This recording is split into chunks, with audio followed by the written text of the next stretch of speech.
Today is Friday, April 4th, 1997. The interviewer is Merle Gross, interviewing Dachau liberator Philip Drell in Skokie, Illinois, in the United States of America. The language of the interview is English. My name is Merle Gross. I'm in Skokie, Illinois, interviewing Sergeant Philip Drell.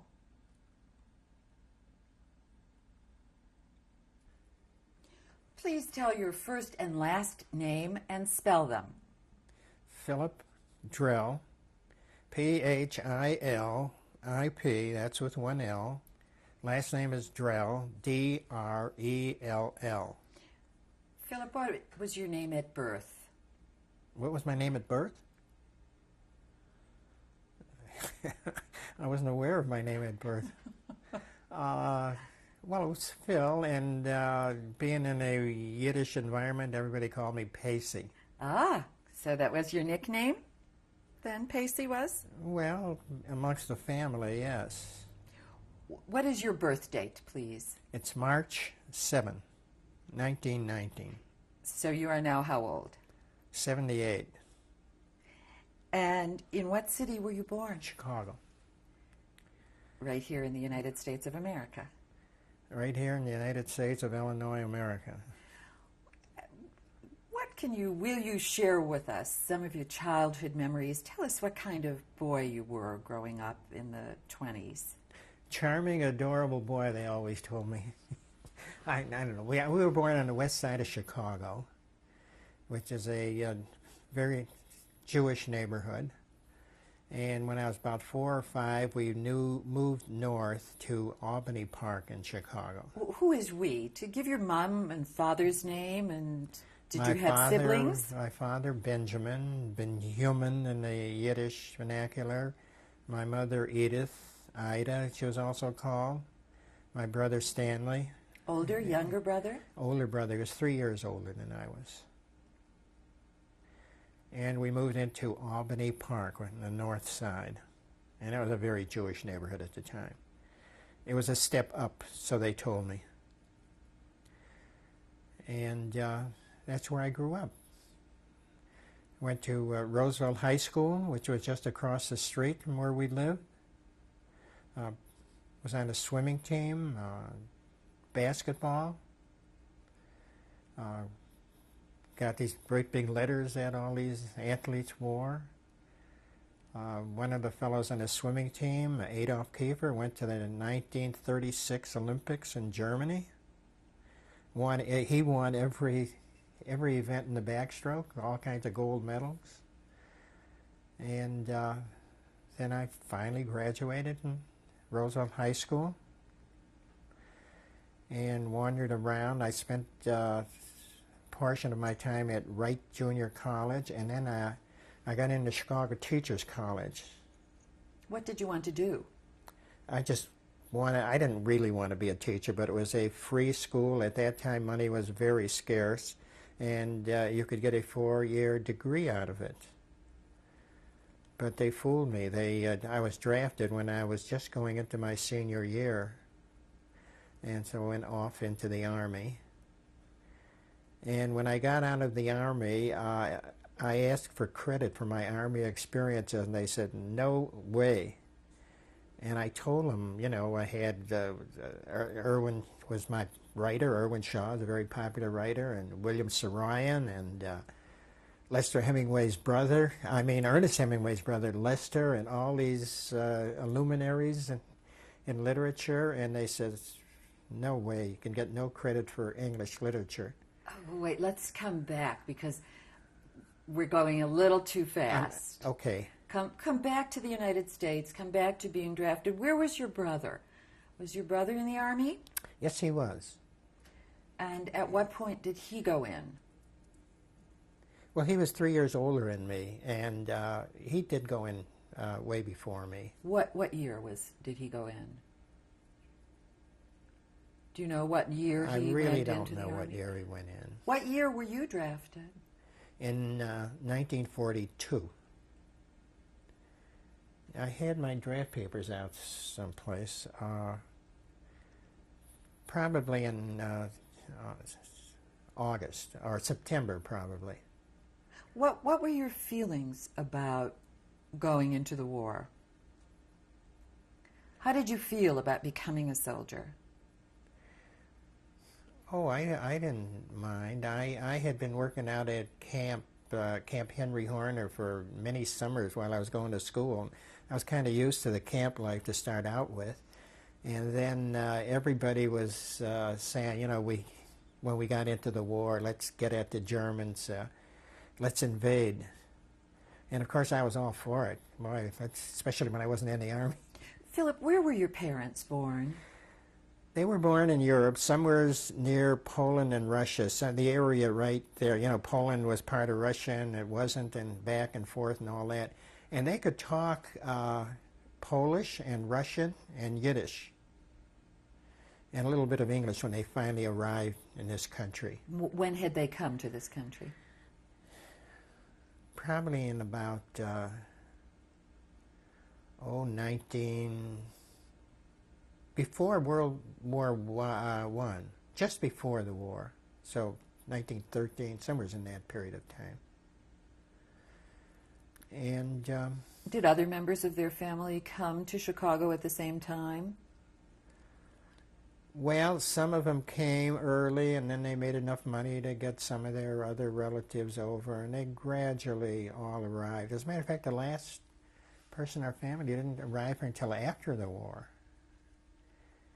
And there were some that were left behind. I have a cousin, Olga, who was left behind, had some terrible experiences in Russia. And she's living here now in the United States, and she's very bitter that her father never made it over to this country. It's a sad story. She was evacuated. She was living in Leningrad, you know, the city that was besieged for 900 days, I believe. And everybody's starving and the whole bit. It's a sad story. Had you known about her existence when you went into the war? No, I haven't the slightest idea. We didn't become aware of the fact that she was still alive until after the war. So describe, if you will, what your basic training was like. Where did you go to? How did you part from your family? There was no problem. Where was your brother stationed when you went into the Army? I really don't know. I'm trying to remember. He was an accountant in civilian life, so they put him into finance. The fighting finance, as they sarcastically refer to themselves. Anyhow, I, of course, was drafted in Chicago. I remember I got a letter, your friends and neighbors have selected you for service and training in the armed forces and all that nonsense. Some friends, some neighbors. Anyhow, when I was drafted, we were sent to Fort Sheridan, which is very close to Chicago. And we were put on a train, sent to Fort Sheridan. We got there, no more room in the fort. So they sent us further north to Camp McCoy, Wisconsin. And we got there, no more room. And so the train turned west, and we wound up in California, right in a camp right near Sacramento. I don't recall the exact name. It was Camp Crayler or Crowler or something like that. And how many of you were traveling? Now, these are all draftees? These were all draftees, yes. Oh, heck, I don't know. There was a mob. I never counted them. Anyhow, that's where all of us got our basic training. And they put us through I remember the infiltration course where they put you in a trench with an earthen wall in back of you, and they carefully explained that there would be live ammunition. And we started, and the bullets were hitting the dirt in back of us and falling down on us. And we were crawling through this, and there were people up in the towers setting off explosives. And when I got through, we were all crawling. We kept as close to the ground as possible. I was spitting up dirt, I think, for weeks after that. That was part of the basic training. And they taught you about gas, for example. They put you into a chamber, and they said there's one order in the Army that you don't have to obey. If somebody says, remove your mask. You don't have to obey that. And so they put us into a chamber, and then somebody gave the order, take off your mask, and naturally we all forgot and lifted off our mask. And the chamber was loaded with tear gas. So you remembered from then on in not to lift your mask. And all those little things. A lot of fun. Where did you go after Camp Kraler?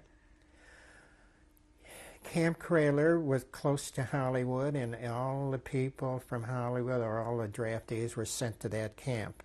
They had room for there, not like Chicago. And so quite a bit of talent from Hollywood, and a notice appeared one day, everybody interested in photography would be interviewed at such and such a date, so I got in line with everybody else. And it was kind of embarrassing because everybody, we were all talking, you know, I shot this film and that film and so forth and so on. And all I had was a handful of photographs that I shot at Camp Henry Horner. But I spent quite a bit of time. And the officer doing the interview says, and what's your bad experience? I said, just an amateur photographer. And I could see the expression on his face. This didn't look too good. And I said, took out the pictures and showed him. He said, okay, next. And wouldn't you guess that when the list appeared, I was on it. And so then we had to be transferred to the Stigler Photo Center in Long Island City, New York. And about a dozen of us got on the train and we were off to New York. And the trains at that time were very slow, wartime. They'd push us aside for a military train loaded with troops or equipment or whatever. And it took an awful long time to get to New York. And we would stop at places and spend hours or maybe even days just waiting. The trains just couldn't accommodate much. Anyhow, we finally got into Chicago. Oh, so everybody on the train is talking about all their experiences in Hollywood. And of course, all of it pertained to, you know what? No, what? The amorous activities. It was very entertaining. If I had taken notes, I probably could have written the bestseller there ever was. So anyhow, we got into Chicago, and I knew we were going to be there for forever. And so I called my folks, and I called a couple of girlfriends, and I told them, you know, all these guys from Hollywood, real fabulous outfit. So one girl called another girl, another called another girl. The next thing I know, there were hordes of girls pouring into Union Station to see me, people I never saw before. Yeah, now, who was in your outfit at that time? Oh, just, you know, flunkies, really. Guys who carried cameras and set up and all that. Anyhow, after this crowd had gathered and the train had finally left, I was looked upon as a holdout. So anyhow, we got to New York, and then we started photographic training. And where? The old Paramount Studios in Long Island City, New York. They shot a lot of film there. The Marx Brothers shot many of their films right there in New York. It was very interesting. They let us go into the vaults to take out films that had been produced on the premises, and at night we would run them off. And it was a marvelous experience. How many of you were being trained there? Oh, I don't know. There was a mob there. That was a training center for making training films. And then they had schools for the, you know, the new rookies. They ran the whole gamut of photographic activity out of there. It was huge.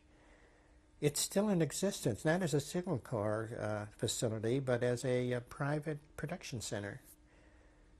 But I think there's a little museum there of all the military activity in World War II. So I went in there when I was in New York, I dropped in, and wouldn't you know, the museum wasn't open yet. They're still developing it. So someday I'll have to go back. And so anyhow, we went through the various courses. They ran courses in still photography, darkroom work, documentary work, and you went up the scale. As you went through one class, you'd be elevated to another, and finally the top was motion picture work, and I wound up in that. And we shot films all around New York City, and the whole point was to tell stories. And many of the celebrities that came through, we would go out and photograph them and try to make it interesting. I showed you the picture of Eleanor Roosevelt, and she was coming through there. And so we told stories. And I got in a lot of trouble once. There was a women's college, and they had a band. And I thought, boy, this is a terrific story. And they were playing away, and I was taking the camera and getting all kinds of wonderful shots. And then we would run the film off, and it would be critiqued. And everybody admired the film, and all these girls, oh, it was great. And this instructor says, do you have sound on your camera? I said, no. And, well, why are you shooting all that music and musicians playing when there's no sound? So he tore me apart. But it was a good lesson. And then we were told, you go to the movies, enjoy the movie, and then stay for the second show and study all the photographic techniques. Don't do it for the first show, because you'll get all confused with the story and the kind of techniques they're using and so forth and so on. It was a terrific school. Terrific. You learn by doing. You And put your seeing. hands on. And after being at Chicago Teachers College and using books all the time, you went here and you were doing it, and then you were meeting all these people. And Like who? well, Irwin came into our outfit, Irwin Shaw, and Sarayan was in our outfit.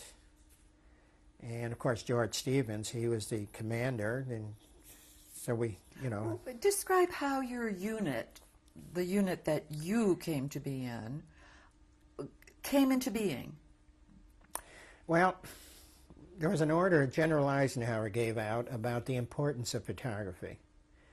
And he was very unhappy with the photography in the African campaign, which had just been completed. So he got hold of the Academy of Motion Picture Arts and Sciences, and they got hold of George Stevens, who was the director at the time, and they organized a group in Hollywood.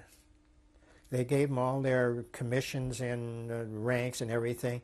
And You mean the Army organized a group? George Stevens organized it, and then it was commissioned into the Army.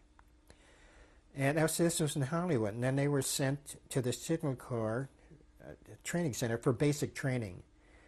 We would go out to some of the places, some of the forts. I just can't remember the name for, running through the woods and all that nonsense. But when the outfit came from Hollywood, they carried their big studio cameras with them, the so-called Mitchells and Walls and all that business. And it was very readily apparent that they're not going to photograph a war with a camera that weighs hundreds of pounds and all that.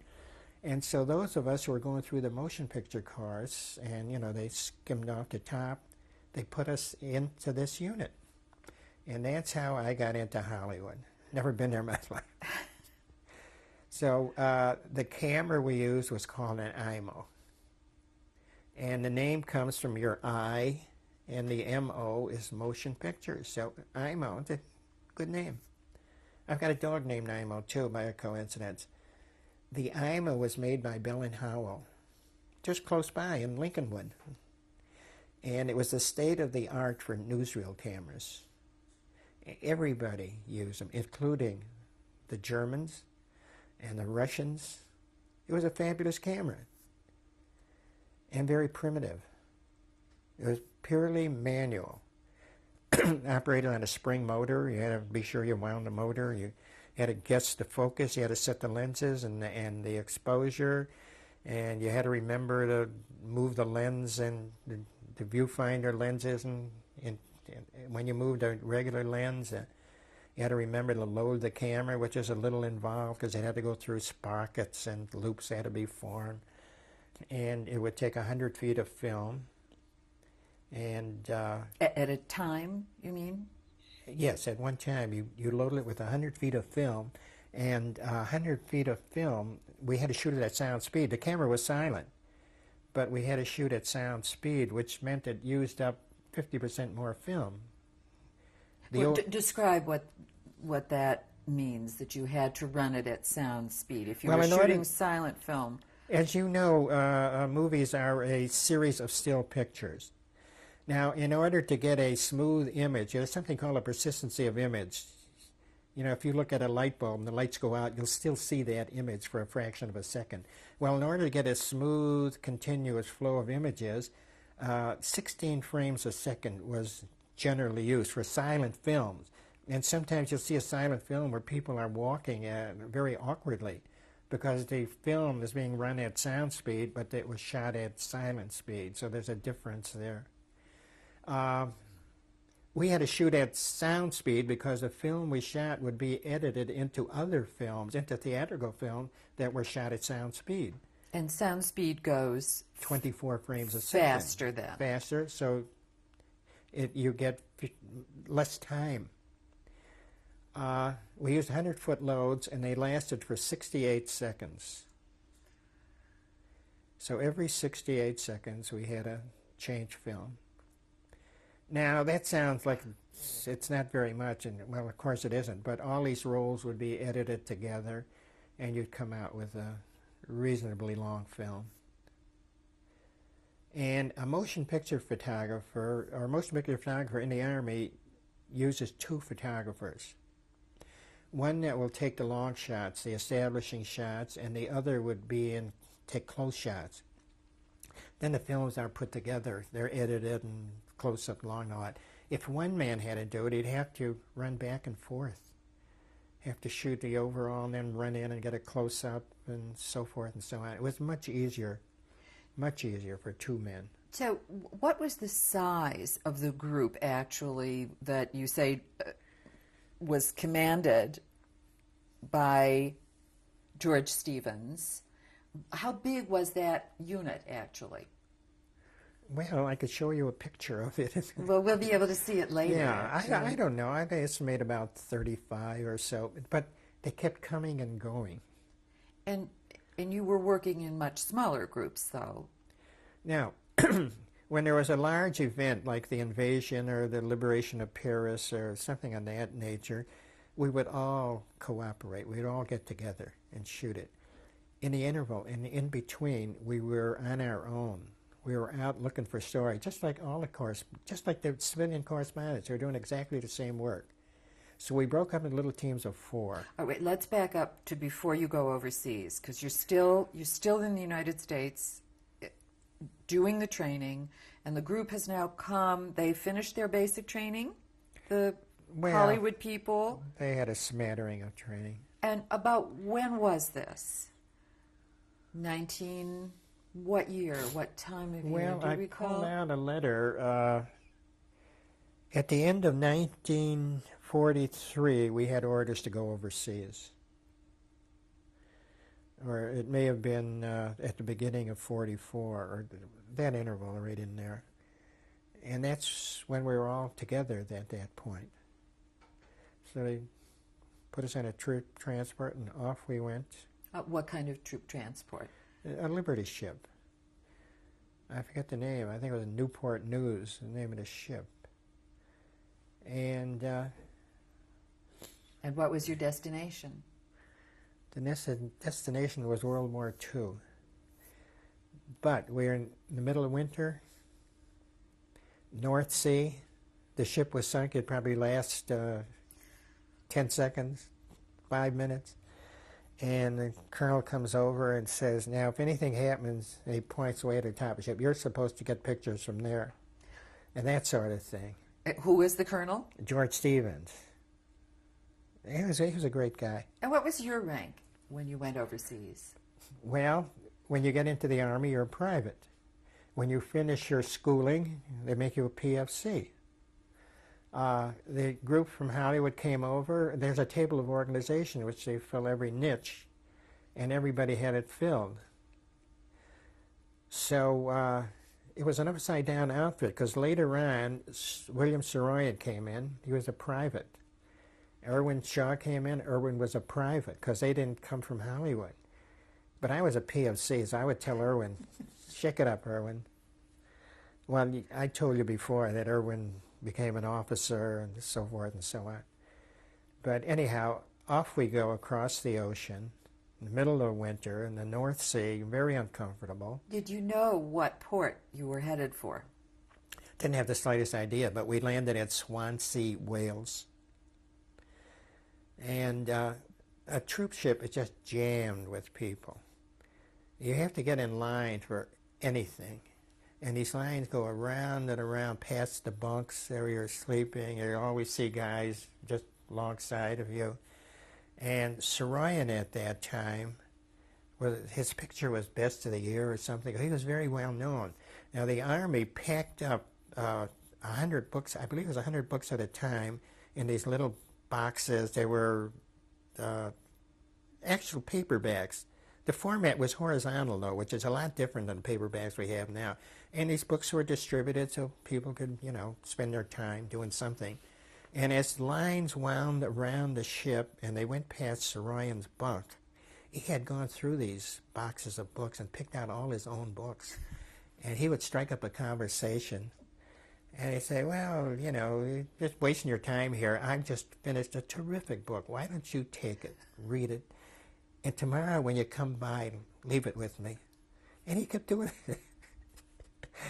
Terrific public relations. He was quite a character. So anyhow, we landed at Wales, or at Swansea in Wales. What was the discussion on board ship?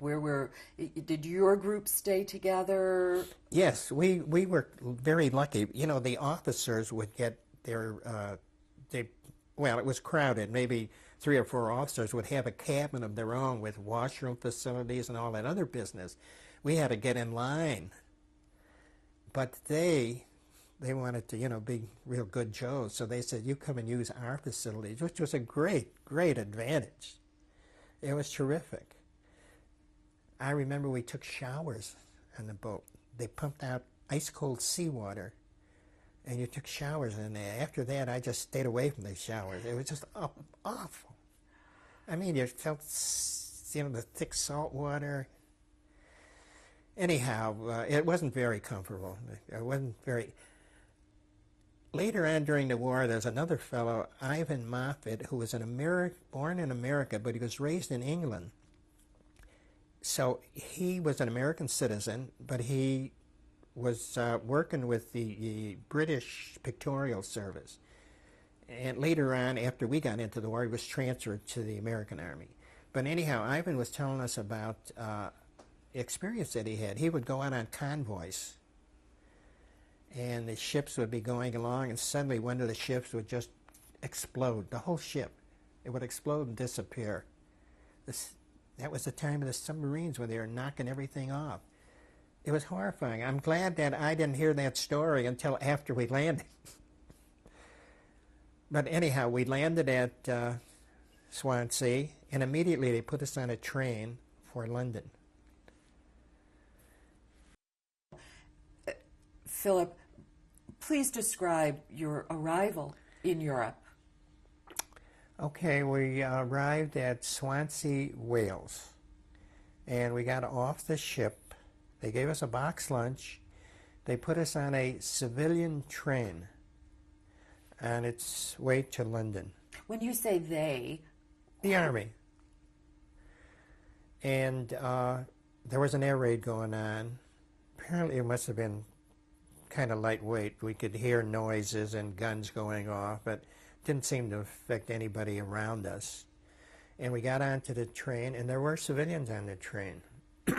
And they didn't seem to mind all the hullabaloo and everything. And seeing as we were soldiers, we better not mind it. So anyhow, we're going along, and we started opening up our box lunches, and you could almost feel that there was something going on. The English were very low on food. They were rationed. And here we got oranges and stuff. They hadn't seen an orange in years. And there are kids on the train, and the kids are coming by, and so we're giving the kids candy that was in the box and oranges, and these kids, they turn around and look at their parents, and their parents would shake their head. We almost had to knock them over the head to take it. And I was told later on they would get a ration of an orange maybe once every few months, one orange. And the family would take it home and slice it in thin slices, and everybody would get a thin slice. And here we were just passing that stuff out. I thought nothing of it. You know, the old saying about the American troops in England, they're overfed, overranked, oversexed, and over here. And the rebuttal to that was the British are underpaid, underfed, undersexed, and under Eisenhower. So anyhow, our train pulls into London finally, and they put us up in a nice neighborhood, Cadogan Place, a kind of a classy part of London. And we had this marvelous apartment with just jammed with the guys in our unit, and we stayed there until the invasion. And there would be, I don't know, nuisance bombings, I guess they call them at the time. And we would do all kinds of movie work around. In the morning after an air raid, we'd go out scouting to where a bomb may have fallen. And one time we were going past some boulevard, and there were a whole cluster of incendiary bombs. They looked like pipes with sharp points. They were sticking into the asphalt. And you could kick one and it would burst into flame, that sort of thing. And one time we were going past a house, and they were coming out with a huge bomb that hadn't exploded. It was on a stretcher, and there were 4 guys carrying it as if there was a body in there. And they're coming down the stairs, and Pinky says, "Oh my God, we're missing that wonderful shot." So he goes up and asks them to go back in. So they carried the bomb back in the house. Now tell who Pinky is. Pinky was my partner, Pinckney Rigel, from Batesburg, South Carolina. And it was sort of a cliche with this southern accent and kind of a lazy attitude towards things, that sort of thing. It was very nice, terrific. Pinckney Rigel, that's a name that's on the Declaration of Independence, so the family goes way back. So we worked around London. Occasionally we go out and do stories of preparing for the invasion. We'd go out to the airfields with the bombers coming back, and all the casualties they unload from the bombers. And just explain a little more fully. When you say you would do stories, you were doing the black and white film footage? Yes. And where was it being shown? Where was it going? It goes to Army Pictorial Service, and they do what they want with it. Now, used for newsreels, of course. Everybody wanted to see what was going on. But in addition to that, used for training films, for propaganda, whatever uses they found for it. Now, the way it worked, there's a large theater in London, and there were literally thousands of correspondents. They would all go to the theater, and they would run our films off. Thousands of press correspondents, you mean? Any kind of correspondent. By looking at the movies, they got all kinds of ideas for stories and that sort of thing. And they could, for their own companies, they could order certain portions of the film to be sent back to the United States and included into newsreels. So the film was being processed where? In London. In London. Right. And when you say that you sent out stories, how was the story built? Was it only visual, or? Oh, well, we had to write the stories ourselves. Not write. You had to have a coherent sequence of film that would say something. You just couldn't, take your camera and shoot anything. You had there are certain techniques. For example, directional continuity. You had to watch that. If you were on the side of a road and the tank was going by and it came in from the left side and exited at the right side, that was great. And then maybe a few hours later or a day later, you're working on the same story, but you happen to be on the other side of the road and another tank goes by and you photograph it. But now the tank is entering from the other side, so if you put those together, you'll think, oh my God, we're retreating because the tank is going backwards. Well, you had to watch those little details. And you mentioned that Irwin Shaw was a writer in your group. So right. How large was your group that was filming at that point? 4 people. And name them. All right, the 4 of us. There was a driver, Angelo Tempesta. Now, his job was to take care of everything, all our equipment. We'd pull up someplace and, camouflage a Jeep or put it in a place where you couldn't find it or whatever, and he would have to stick with it and see that we had gasoline, the thing was in proper order and all that sort of business. So that was Angie. And where was he from? Boston. And he spoke a very good Italian. And we did run into a lot of Italian prisoners, and that's another story. Now, I explained that a motion picture requires 2 photographers. So I was one, and Pinckney Rigel was this other photographer. Now, when we're shooting film, we can't get the details of what's happening. That was Irwin's job. He would get the names, the place, and what was going on, and all that other business. And so that's how the 4 of us operated. And we would roam around on our own. We weren't given assignments. no orders, no instructions. Well, when something big happened, we'd get called in, and then we would, you cover this side, and you cover this side, and that sort of thing. So how did you decide where you were going to ferret out a story? We did the same thing that any other correspondent did. First of all, there were press camps where you would go for briefings, and the Army would tell you what was going on, and they would suggest all kinds of titles. But when you went out in the field and you talked to people, you got all kinds of ideas. Phil, describe, if you will, what you knew of the planned invasion. You arrived in London, you were stationed in London, and did you know what was coming? Absolutely not. Everybody was betting and guessing. If you had 10 people, they would give you 10 dates on when they thought the invasion was going to be. But you knew there was going to be an invasion? Oh, absolutely, because they were building up to it.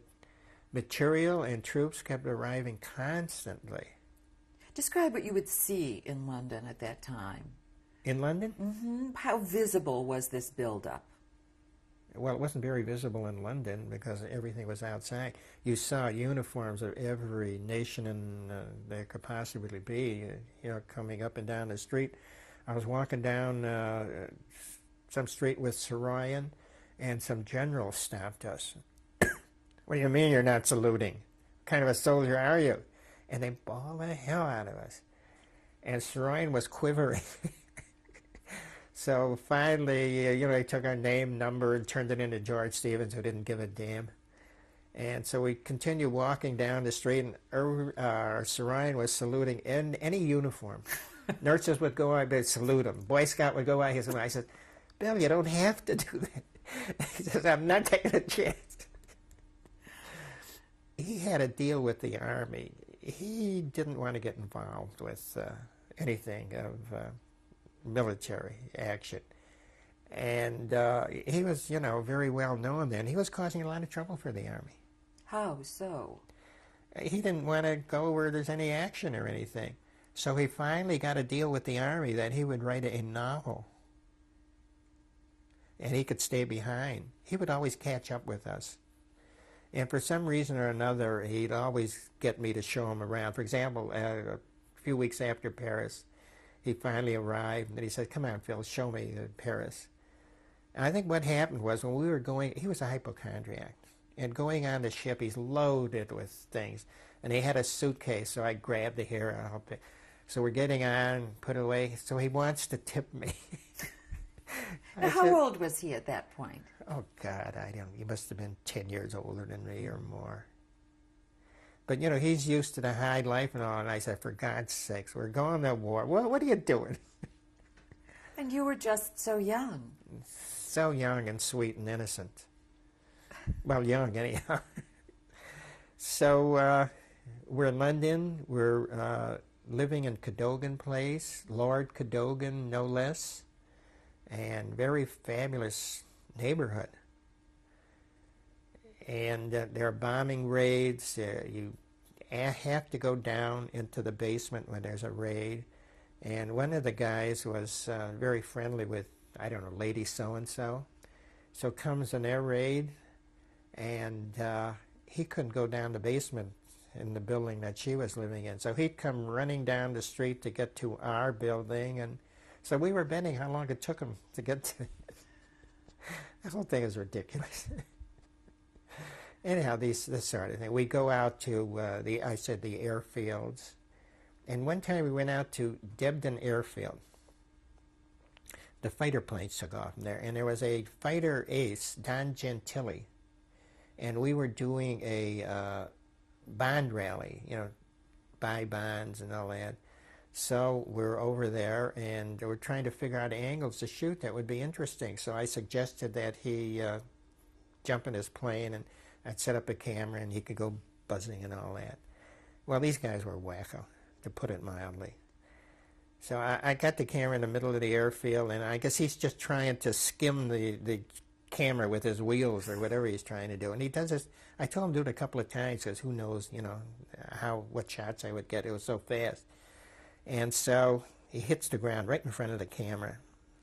And the plane bounces around, and it lands someplace, and the plane was a mess. But he steps out of it, kind of shaken up. I think he was ready to go home. After a certain number of flights and all that, you racked up a score and you were able to go home. So anyhow, the colonel gets hold of him and he says, "I've got the Iron Cross first class for you, buddy." But anyhow, we got some decent film out of it. What kind of war news were you in touch with, Phil? War news? Yeah, while you were there and in London, just waiting. Well, you had Yank magazine, which of course we got the Army's version, and Stars and Stripes, which was the Army newspaper, and that was our major source of information. We left New York, where we had been reading the Sunday Times. Now, the Sunday Times in New York is about that thick. You couldn't possibly read it in a week. And then we get to London, and the newspapers there were one sheet. What a difference. So, and of course everything was censored or slanted and all that, so you really couldn't figure out what was going on. How were you treated by other GIs? Because you weren't a specific fighting unit. Oh, we were treated great. Every time we showed up and says, "We're going to shoot movies of this outfit," the generals bent over backwards. Oh my God, they treat us. And nobody knew what we were really. They thought we were correspondents. They didn't know we were enlisted men because we never wore anything to indicate that. But they wouldn't care anyhow. The generals would invite us to lunch, and all the officers would bend over backwards. Especially when we told them, "We think we're looking for a similar unit to yours," and we would imply we wouldn't be that out. And so we really had them on the hook. Many times I shot that camera with no film in it because I knew we had no use for it. What happened in June of '44? Where was your unit? We were in London. And there was a deception plan. Did you ever hear of that? Tell about it. Well, the logic of the whole invasion would have been to take the shortest route across the Channel, which was Dover and Calais, or Folkestone, Dover, and Calais. And the Germans figured, well, this is a sensible thing to do, but they might fool us. So we had a deception plan. There was an army of practically no soldiers in that area near Folkestone and Dover. It was a fake army. They had, for example, Macy's has these balloons they fly. We had balloons of the same size as a tank. They would go out there and blow them up and send them out in the field, or airplanes or trucks or whatever. There'd be a lot of radio communications going back and forth so the Germans could pick it up. Whenever we bombed, we'd always be sure to bomb right in that area. And so the Germans didn't know where the invasion would be coming in, but they suspected it was Dover and Calais, that area. And so when the invasion took place, the Germans thought it was a fake. So they didn't send their armies that direction. Plus the fact that the Air Force commanded the air. Incidentally, the Germans would send reconnaissance planes over, and we were very careful not to shoot them down, but to get them to go up very high, so when they photograph these balloons, they would think it's real stuff. And General Patton, who was a big mouth, he was commander of that particular army, whatever number they gave it. He was always making speeches, and of course the Germans were picking it up, and they said, "Oh, General Patton, their leading general. And he's right in that area, and that's the shortest route," and so forth and so on. So, of course, it was a deception, and it was Normandy where we finally came in. Describe the landing. I wasn't in on the landing. I was just shooting pictures there. And When were you just shooting pictures there? well, it was D-Day, but it was simple stuff. There was nobody shooting at me and all that. There was noise and thunder and all that nonsense. They were so eager for film that I could have photographed a grain of sand and they would have thanked me for it. Because everybody was, what is going on? When, how, who? Well, how did you get across? How did you cross the channel? I just got on a ship and took some pictures and came back. We didn't, in the first place, it was scared out. So you didn't land on June 6th? Not on June 6th, no. Well, we came in, they were shooting back at us, and we were shooting at them and all that. And were you involved in fighting at all, or you just kept shooting your camera? I was warned to take pictures and nothing else. Not only that, but when I went out, the officers would say, "Phil, you got to take care of yourself." I mean, they're treating me like they were my mother and father. They said, "Be careful." And I'm thinking, boy, these are such nice guys and everything. And then I realized if I don't bring any film back, what reason do they have for being around? And if I get shot or hurt or something, I won't be able to bring the film back. So they were very careful.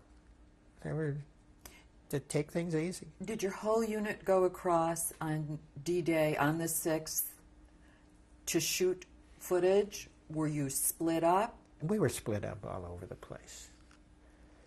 So I didn't know where everybody was. And so you returned to London with your film. We turned around and went down to the processing lab where they processed it immediately. That's why we used black and white film, because it's just one developer and you could, color the whole series. So there was no color. And they would process the film, and because we had to guess the exposure, the various scenes wouldn't match up in density. So what they did was they had a printer, and they had that called Sinex strips. And they would take each scene and give it a different exposure level. Like 1, some reason everything was an odd, 1, 3, 5, 7, and so on. And then when they had all these, they would lay them out on a table and match them up. And then they would set the printer, this scene is light 3, this is light 9, and all that. So you came close. Black and white film, another reason for it has a lot of latitude. And we didn't have any exposure meters, so that's worked out. It took a little time, but not really too much. They did it real fast. And when did you cross the channel again? I don't know. It was a few days later, 5 days, whatever. All I remember is we went on a ship that had a derrick. And we sat in our Jeep, and they lifted the Jeep up over the side onto a raft. And the raft was pulled into shore, and we drove right off. That was the big problem. There are no ports, no harbors. They had something called, I've forgotten, where they made up harbors in England, and they floated them, Mulberry, that was the code name, Mulberry. And they floated them over, and they landed a lot of stuff that way. It was like regular harbor. And then a huge storm came up and just wiped them away, just maybe 2 weeks after we landed there. So we had to land stuff over the beach, and it's very time-consuming. And then they had another thing called Pluto. Did you ever hear of that? I remember Churchill gave a little speech and says, when you pick a code name, be sure you pick a name that doesn't identify what it represents. And furthermore, don't ever pick a silly name. For example, if a battle is called Mickey Mouse, what if your husband or son or something is killed? How would it be if he was killed in Operations Mickey Mouse? So there are a lot of things you got to think about. But anyhow, Pluto. What does Pluto remind you of? Pluto water. It was a famous water, I believe, at the time. But what it represented was pipeline under the ocean. And so we had a pipeline for transporting gasoline, which is what the Army and the tanks lived on, with all their trucks and everything. Across the channel, It was laid. It was laid on the bottom of the ocean. And as a matter of fact, I saw some movies the other day, which I'm going to keep. These huge rolls of tubing, huge, maybe as high as this room. And they just unrolled, and the ship went along. And it was somewhat effective. It would get jammed up and all that. And the gasoline would be pumped into tankers, and they would go as far as they could. And then the gasoline would be transferred into what they called jerry cans. This was a can that the Germans had in Africa, and it was marvelous. They're very efficient in transporting gasoline, and also for water and all that other business. And that's how the material would get up to the front lines, until the front lines finally stretched so far that when we got to Paris, the German army collapsed there. We were chasing them. We ran out of supplies, ran out of gasoline, out of food and ammunition and all that. And that was about the time that Paris was about to be liberated. So describe the approximate date. That would be... Well, the Paris was liberated on the 25th, and there was a lot of action going on, 25th to 44, August 25th. I have to go back another thing. We were reading the German code. We had something called the Enigma machine. It was a code-breaking machine. It looked like a typewriter. And if you're ever in Washington, you will see it at one of the museums, and there's a little information along it. This machine could take a word and have a trillion combinations. Now, how are you going to break a code like that? But the Germans did it. I mean, the English. It was the Enigma code-breaking machine, and it was called the Ultra Secret. And because of that, that was one of the most fabulous things that we had for winning the war. It got so that near the end of the war, they were reading everything the Germans sent back to Hitler before Hitler read them, because we were right there, closer to Hitler than his headquarters was. You know, when an army travels, it has to use radio. All this stuff goes out over the air. If they were using wire, which they did use at one time, that's why we couldn't determine when the Battle of the Bulge was about to occur. They used wire as far as, you know, from Germany up to the border there. Well, anyhow, we knew what the Germans were up to, and Hitler gave the command, destroy Paris. And here we were running low, and we did not want to liberate Paris, because that meant supplying Paris with food and energy and everything else.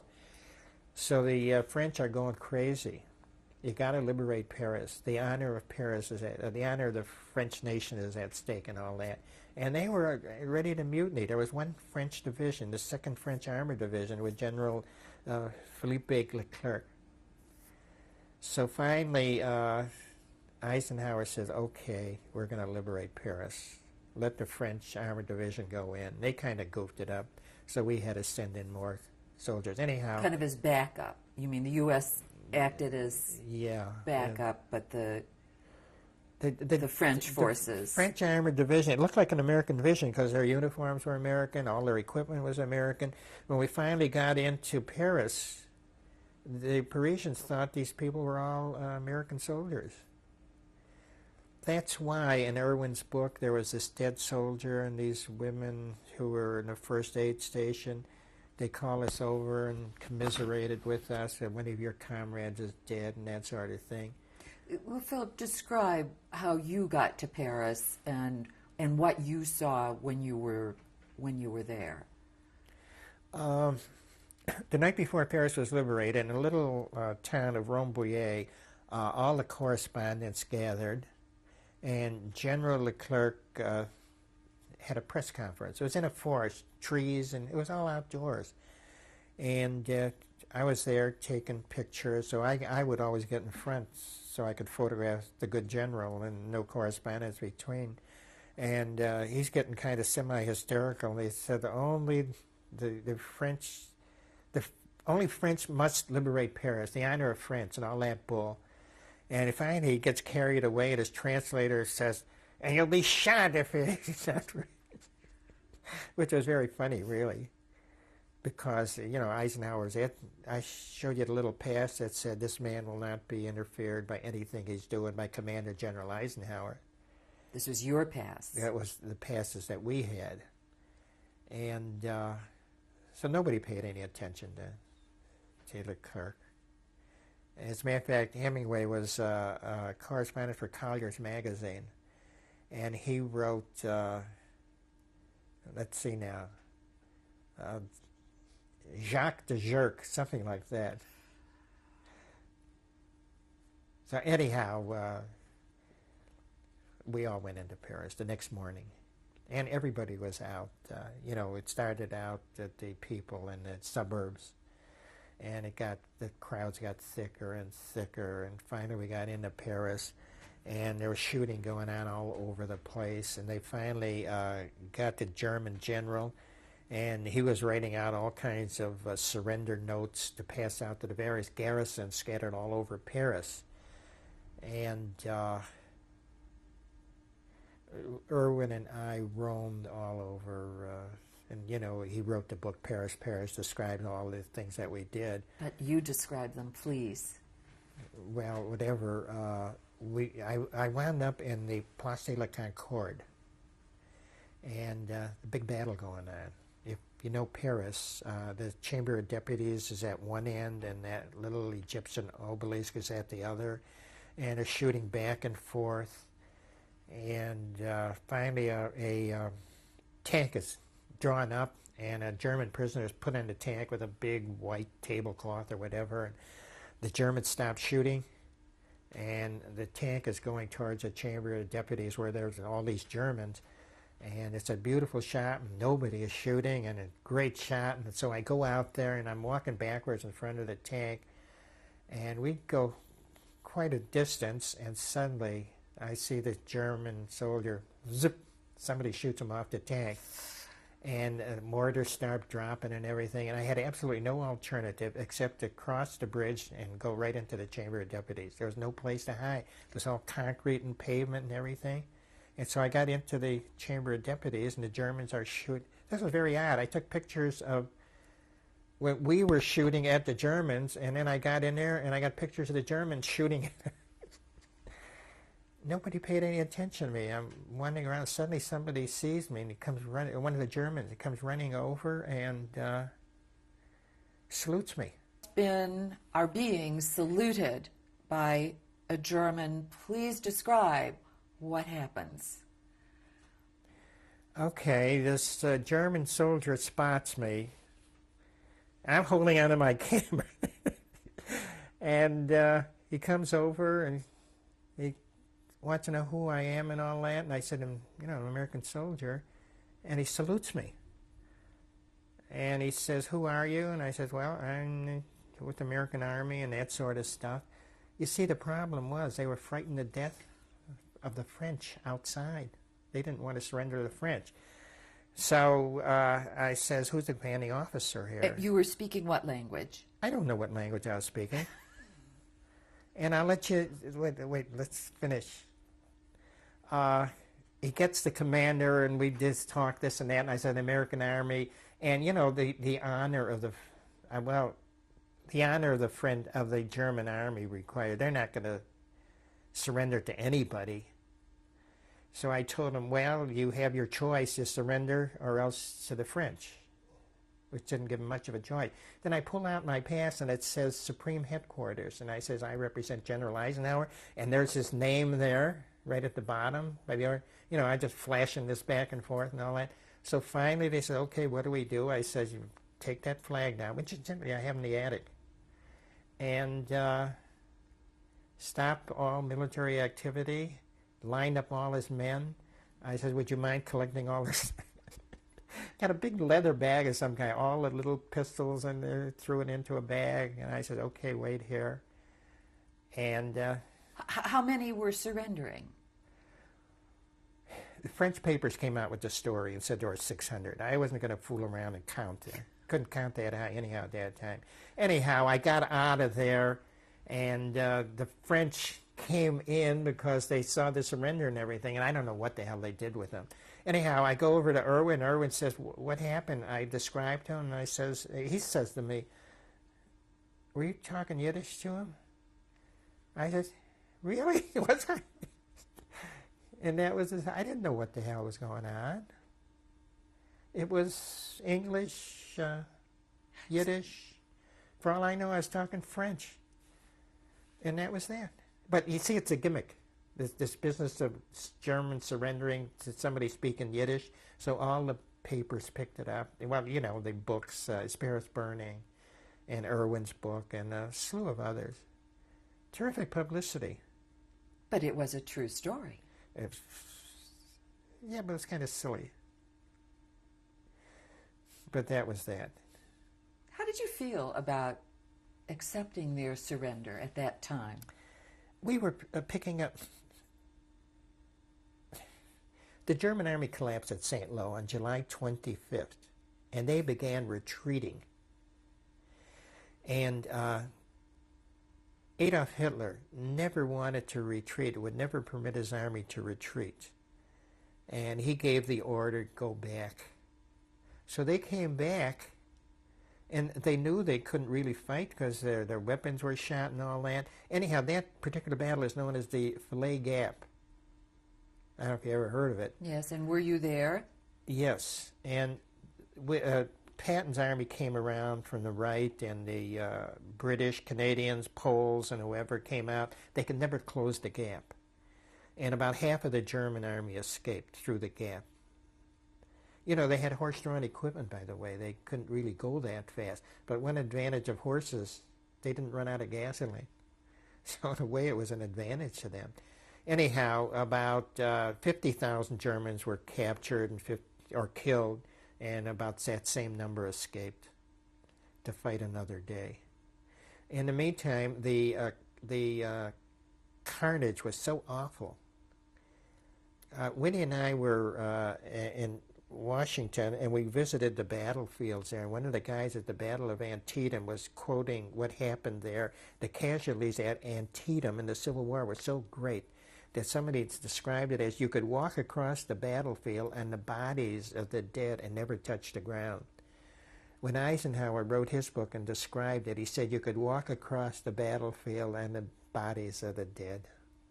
That's how many were killed there.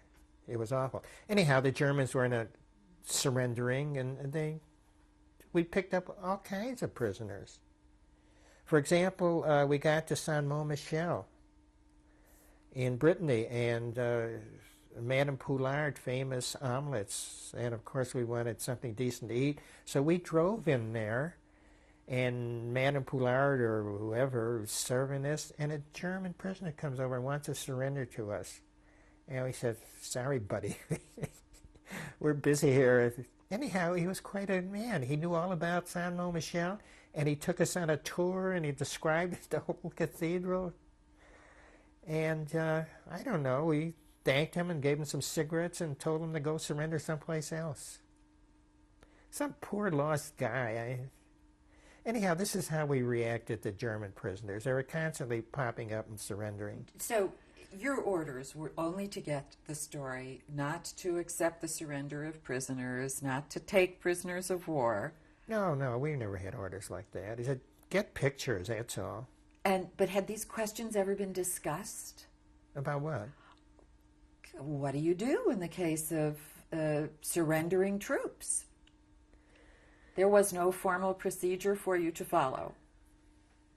Well, you know, we really weren't in the army. We were correspondents. We had the same orders as correspondents had.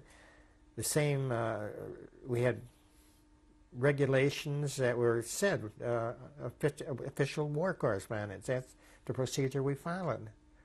So we were kind of bystanders. If somebody wanted to surrender, fine. And that was really the way that you thought of yourself then? The word you just used, as a bystander? Well, we were kind of cocky about the whole thing, and we were observers. We didn't, pick up a rifle and start fighting. We carried one in case somebody would start something with us.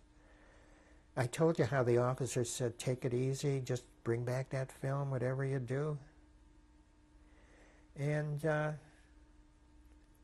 listen, somebody wrote an article that said the photographic group was worth 10 divisions, which slightly exaggerated. 10 divisions, 18,000 men in an American division, that's 180,000 men. Of course, who believes it? Meaning that the story was brought home by the photographers. Right. Get the film back and don't fool around getting shot up. Which made sense. Describe what happened. Now, you had been at the Falaise Gap. And where? I didn't get at Falaise, at the Gap. Falaise, yeah. Falaise. I'm sorry. And that preceded that preceded the liberation of Paris by, I don't know, a week and a half, or so. It was a very active time right there. Just describe what Paris was like after the liberation. Well, everybody was absolutely high. We couldn't do anything wrong. People were kissing us and giving us all kinds of food and wine, and they were coming out and washing our faces, all the grime, and everybody was just ecstatic. It had no way of feeling it. Nobody could describe that day. Not Eisenhower, Hemingway said anybody who tries to describe that day as a chump. And Irwin said this was the day the war should end. That was in his book. The next day, we had used up all our movie film. We didn't have any more, and that was the 26th, and General de Gaulle came to town. So we're not going to miss that. So I went down to the Champs-Élysées where he was going to lay flowers on the Soldat Incognito Francais buried under the Arc de Triomphe there. And I get down there, and there's this mob of people, maybe 50 or 100 layers thick on each side of the Champs-Élysées. How do I say anything with this? So I tapped somebody, and this man turns around. He starts shouting in French, "Our liberators, blah, blah, blah." And as I described it, like Moses at the Red Sea, these people just parted, and the Zippo was right in there. And there was General de Gaulle just marching by, and I was right next to him. And if you ever see that slideshow, you'll see all those pictures that I took of him. You say you were out of motion picture film, but you had my own little camera. And, film was very scarce during the war, but we would take 100 feet of film and cut it up into short lengths and load. So we were able to get still film. Otherwise, it was practically impossible to get film during the war for civilians. Were the others in your unit also taking still photographs? Oh, I'm sure they were. You weren't supposed to, by the way. First of all, it was very difficult. When you had to concentrate on the movies, and the only time you could take a still is when you found, an opportune moment. It's very frustrating when I think of all the things I didn't photograph with a still camera. Anyhow, de Gaulle goes down to Champs-Élysées, and he lays the flowers and turns around. They put him in a large open touring car, and he's on his way to Notre Dame for a religious service. And I'm walking alongside of him. He's in the car, and I'm this far away from him. And the French fascists start shooting at him. And everybody breaks up, of course. The people are scattering all over the place. And as I was scattering along with him, I noticed that de Gaulle is sitting in this car, and the bullets are whizzing by. And when I described that to Irwin, he says, "Well, don't you understand? This is what a general lives for, be a big hero." So anyhow, as I showed you before, I ran into one of the snipers, and they were beating the hell out of him, and they shot him right in front of the camera. And I got a whole series of pictures of that particular incident. And so that was that. And a few days later, de Gaulle requested from Eisenhower that a show of force to the Parisians. So the 28th Division, in full battle gear and everything, on their way to the front, was marched down the Champs-Élysées. And that's a very famous picture. You see a picture of that all the time. And they came down the Champs-Élysées and on their way to the front, and all the French saw them, and they were very happy. And I was at the top of the Arc de Triomphe shooting movies as they were going. Of course, they got to go around the Arc de Triomphe. They can't step over the unknown soldier. And it's very, the Germans, when they took Paris, they're almost the same thing. They're going around the Arc de Triomphe and marching down the Champs-Élysées. You could put the pictures side by side. Philip, where were you getting the additional film? You had mentioned that the day before you were out of film. Where were you being resupplied from? From Army Pictorial Service. They flew it in. We had a little Piper Cub, and we kept in communication with them. The Army was amazing. You could communicate. I located some relatives of mine off in other parts of the front by going into the Army headquarters, and they were very thorough in that. And where was your film going for processing now at this point? It was still going back to London, because there were no processing facilities. Now, after Paris was taken and we were established in Paris, we set up processing and took over one of the big theaters. And same thing that we did in London. The correspondents would gather and go into the big theater and look at all the film. And that was the story there. It was very funny. When we got to Paris, the people wanted to know, when are we going to see Gone with the Wind? Because there's a big publicity campaign just before the war broke out. And so I said, I don't know. I haven't seen it myself. And so one day, I'm on the Champs-Élysées where the big theaters are, and I'm walking there, and they're Gone with the Wind with Clark Gable. I said, wow, this is my chance. So I go in, and film starts, and I'm watching. Everybody in the film is talking French.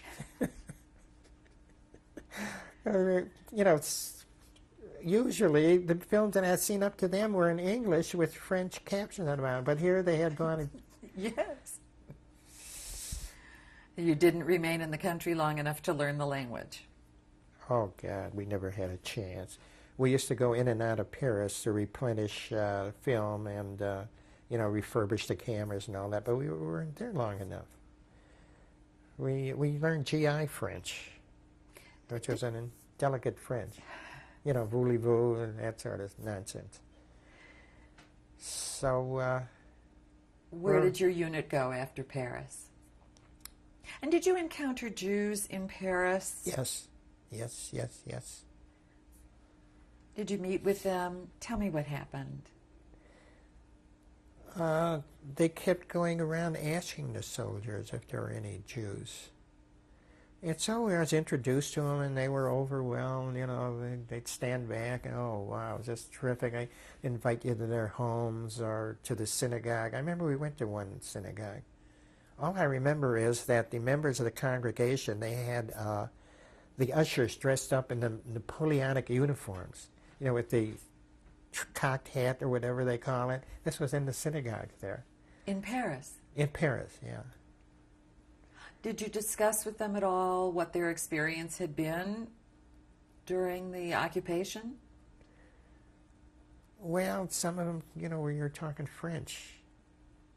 So it was kind of hard. And we didn't have time for that anyhow. We were very busy. Had you been aware of what the treatment of Jews had been? Well, I'm sure we were. I mean, not as severe as what we encountered. But we know they were hiding out. We would come to a little village, and they would all come out after the American army came through. And they would come up and ask, do you have any Israelis or Israelites or whatever they call them? And, of course, everybody pointed to me. You were the only Jew in your unit?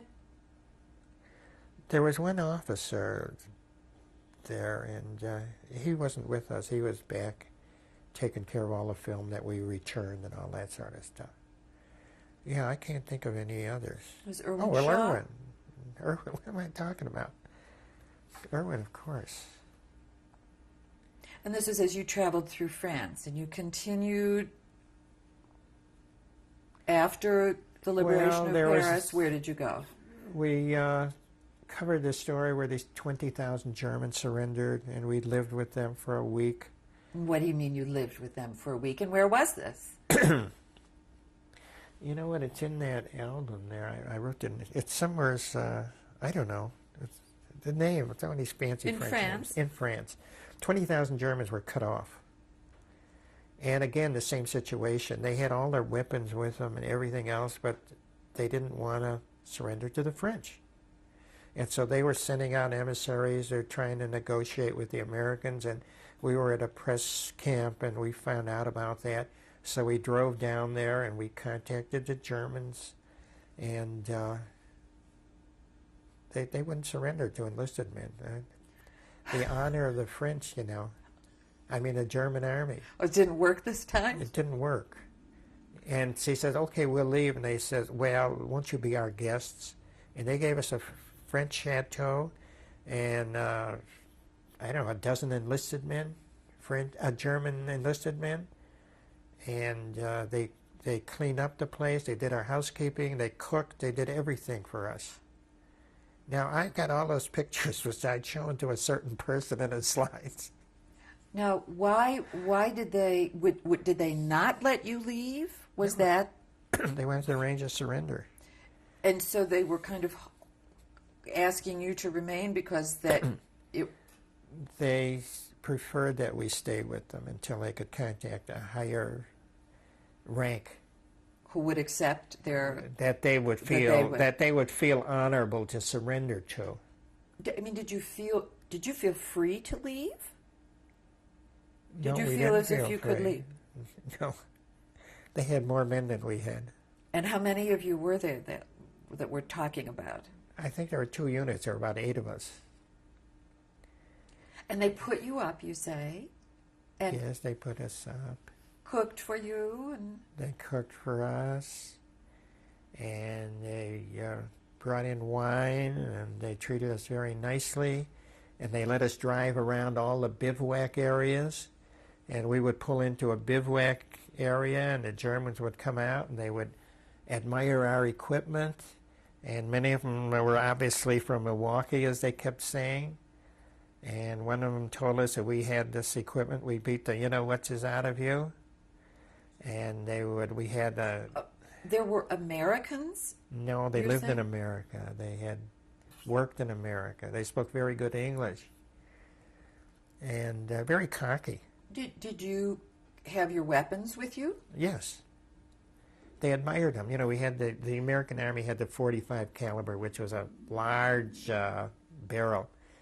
And they would ask very pleasantly to see them, and they would put their fingers in the barrel and say, oh my God, what power in there. Little did they know you couldn't hit anything with those guns. How long were you there? Oh, about a week. We would drive around the roads there. 20,000 men take up a lot of space. And one time we're driving down the road, and along came, there must have been 300 soldiers marching in close order, different uniform. And we're driving slowly. Angie's driving, and we're sitting in a Jeep. And I'm checking out the weapons they're carrying and all that. And suddenly Angie stops the car, and he jumps up on the hood of the Jeep, and all these soldiers break rank.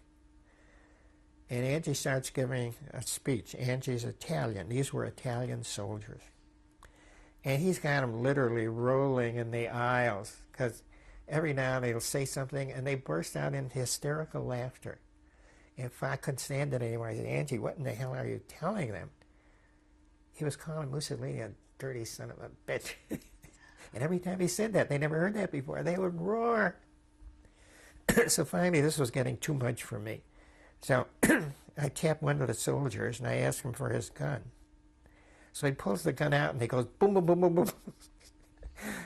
I said, boy, I'm in trouble now. But But what he was doing was he was emptying the gun out of bullets so I wouldn't hurt myself. And he turns it around and hands me the gun. These were Italians who were terrific. So anyhow, we had a formal surrender.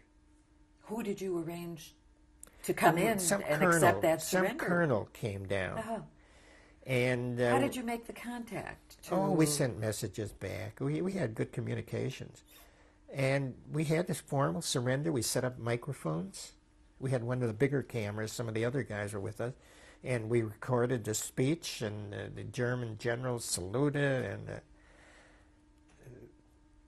greatest nonsense I ever saw in my life. It was, here people are being killed, and they're playing soldier. But and we got a full record. Oh, the film went in. It was given to the French, and they made a movie called Capitulation Sans Glory, which really stuck it to the Germans in all their honor. There's a famous photographer, Bob Capa, who worked for Life magazine, and he was quite a guy. And when Cherbourg was taken, there was a group of about 20 captured German generals, and one of them said to Bob Capa, "I'm tired of being photographed by American photographers." And Capa said, "Yeah, and I'm tired of photographing captured German generals." So I keep thinking of these things as they pop up. Where did you go after the 20,000 surrendered and then you were free to leave? Yes, and then that was a miserable time. There were little skirmishes crossing the Ruhr River, and what time of year was this? In the fall. Fall then of 44. 44. And I don't know, we did all kinds of little stories, I don't even remember. But then in December, I was at 1st Army headquarters in Spa, Belgium. And that's when the Germans hit right through the Ardennes forest. And that was the big tragedy. That never should have occurred. And the reason I say that is because the French Maginot Line, you know what that was? They built that between Germany and France, and the Germans, they couldn't get through the Maginot Line. It was very formidable. But at the end of the line, they had the Ardennes forest. And the French said no army could get through the Ardennes forest. Well, that's where the Germans came through and around the Maginot Line and defeated the French. So here, 3-4 years later, we put the 106th Division, because they were new troops. We put them in there for training and so forth. And the Germans come right through the Ardennes forest. Again, same place. And the 106th Division, about 10 or 11,000 men were captured. And after that, one of the biggest American military tragedies that ever occurred. And the division was known as the Hungry and Sick after that. And that was the AST. That's another thing.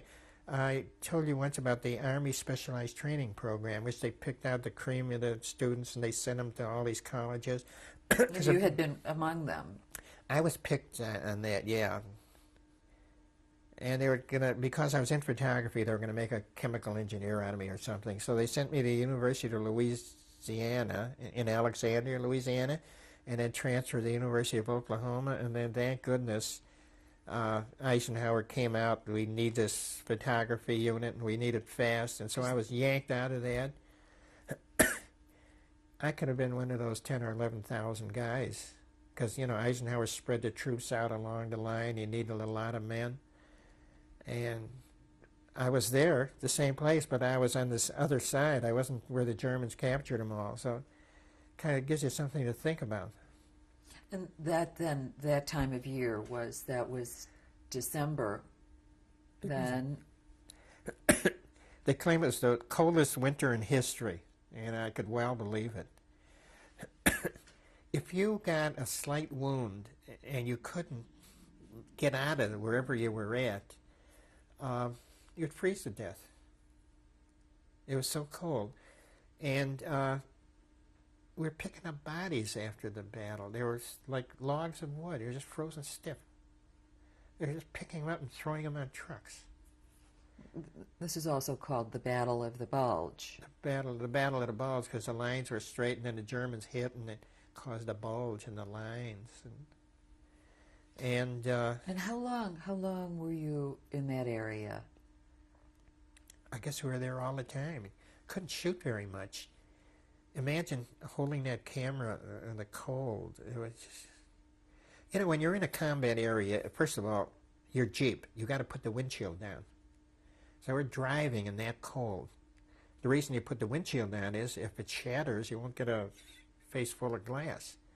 And the Germans would stretch wires across the road and just take your head off. And so we welded vertical rods to the bumper, thick rods, and at the top of the rod it was a hook like that. And if a wire hit, it would catch and break. And so we're driving around, and not only that, but the Germans infiltrated.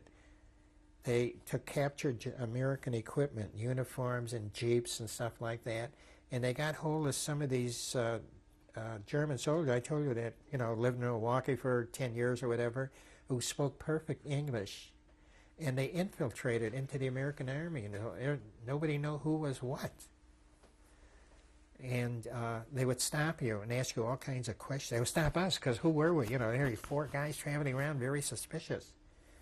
And so they would ask us all kinds of silly questions, like who was Popeye? Who was Sweet Peas? What school did you go to? What city were you in? Who won the World Series? Well, I remembered, I don't know who won the World Series, but I remember one sports writer was asked who would win the World Series this year, and he thought about it. All the good players were in the service. He thought and he thought, and he says, neither one of them. We're out of film here. Well, you were describing that there was a journalist who was questioned about the outcome of the World Series, and please go on. Well, the Germans had infiltrated the American Army, and I don't know how many there were there, but the rumor multiplied whatever number of German soldiers, and some of them were picked up and they were shot. There was a firing squad. They tied them to posts there, and they shot them. Who was they? The American Army, wherever we discovered some. And, they would always make a mistake if you talked to them long enough. It's suspicious characters. And I was hoping we didn't make a mistake. When they would stop us, we looked kind of strange. Who are these guys traveling around with these crazy passes? And you remember our pass had a blue stripe through it. Well, that was there for a purpose. In the event some of us disappeared, they would change the color of the pass. So if the Germans got them, had the wrong color, you'd know what to do. Our pass said you could not be interfered with by the military. You will not be interfered with by the military police or any other military organization by command of General Eisenhower. So that carried you to quite a few places. And you're describing that at this point you feared that our own army... Oh, they were kind of rough with you. As soon as they stopped you, they were suspicious. Where were you sleeping during this December, January 44, 45 period in the freezing cold? Where were you billeted? We had sleeping bags. Now what we did was we would cut out holes for our legs and arms. We never took them off. We would have these sleeping bags, and we'd sit in the Jeep and freeze in spite of what we did. It was appalling. We would come to ruined houses and things like that, and you'd find places to stay. It was just, you couldn't dig a foxhole, that's a cinch, not in that weather, or everything was frozen. And we got along. But with other units, who were you eating with? Oh, we always would come to a unit, and they would be very happy to feed us. I was trying to tell you, on Christmas Day, they insisted that we eat Christmas dinners, which we couldn't possibly eat after the second, third, or fourth time. We always, well, that was the source of all our food.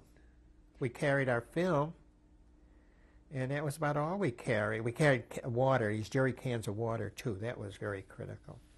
But as far as, loading up with food and all that, you always found an outfit that had food. So what exactly were you photographing during this period of time? The December, January, 44, 45.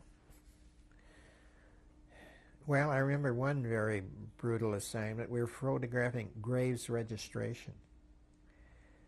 The group that would go out after a battle and pick up all the bodies of the American soldiers. And they would bring them to a staging area, and they would strip them down, identify them, cause of the wounds and all that. It was horrible, just horrible. These are all young American soldiers. And I remember it was in Alsace. Alsace never lost a war. Alsace-Lorraine, whoever won between Germany and France always took them over. So they never lost. Anyhow, there's this graves registration, and they would bring in an airplane. A bomber went down. They would just pick up parts of bodies. They'd scrape them out. And they had a burial area there, and German prisoners, and the sky so low, it was dreary, wintry day, cold and wet and everything.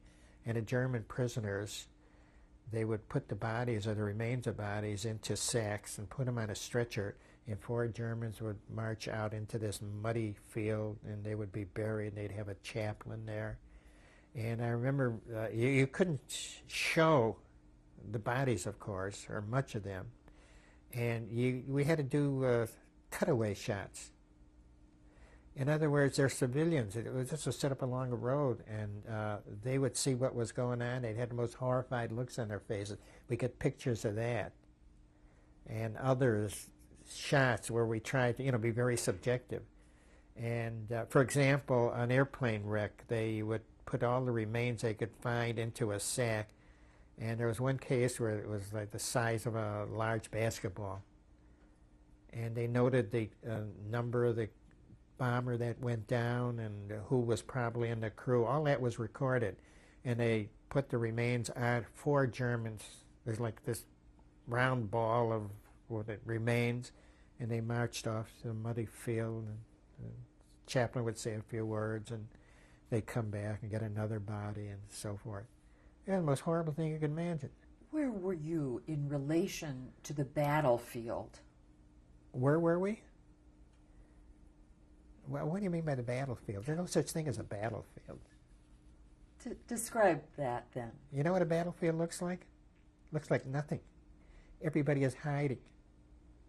You might hear cannons going off and guns and all, but you don't see anybody running around. They'd be crazy to do that. You see troops marching to an area and digging foxholes and all that, but as soon as the shooting starts, they duck. They get out of the way. Simply wouldn't make sense to be exposed. Hollywood, of course, has its own version, but it's nothing like that. So what kind of footage were you sending back? What kind of footage? Mm-hmm. What were you showing in your films that was coming back to? We would show the results of the battle. We would show how things were organized. We would show new weapons that were coming in, like these huge rifles where they had to pour concrete and lay railroad tracks to move them in. And I did a story on one of these huge weapons. And I had to go by, a specific plan. You bring the ammunition up, you shove it in, you load it, you pull the trigger and all that. And I remember I missed one shot. And I thought it was kind of critical, and I mentioned it to the officer running this thing. And he says, no problem. We'll shoot it again. I said, well, you got someplace to shoot? He says, well, not really. What do they call it? Targets of opportunity, something like that. And he hands me a map, and he said, here, you pick out where you want us to shoot. Now, one of these shots cost thousands of dollars.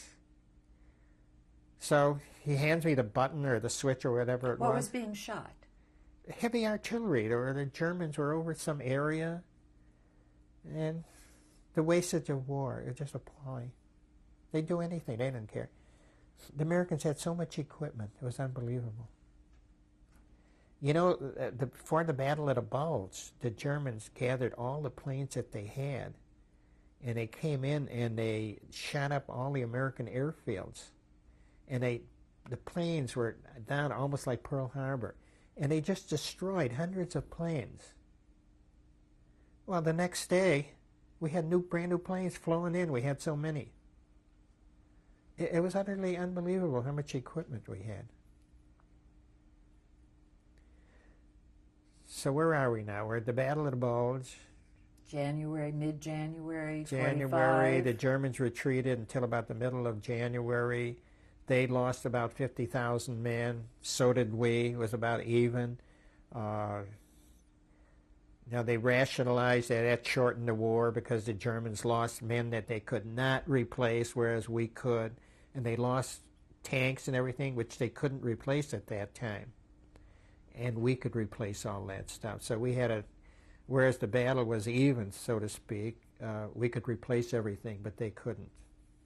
So they call that an advantage, except those who were killed, of course. So anyhow, after that, we crossed the Ruhr River, where the Germans blew up the dams and flooded the whole area there. And then came March, and March 7th, we were in Cologne, and we had to cross the Rhine, and the Navy was bringing up boats, I guess they call them boats, on flatbed trucks, so we could cross the Rhine. And all kinds of preparations were being made. When on March 7th, the Remagen Bridge was taken, and so we crossed over. And it was March 7th, and it was my birthday, and that's why I remember the date. It was just outside of Cologne. And the Germans Hitler was hysterical.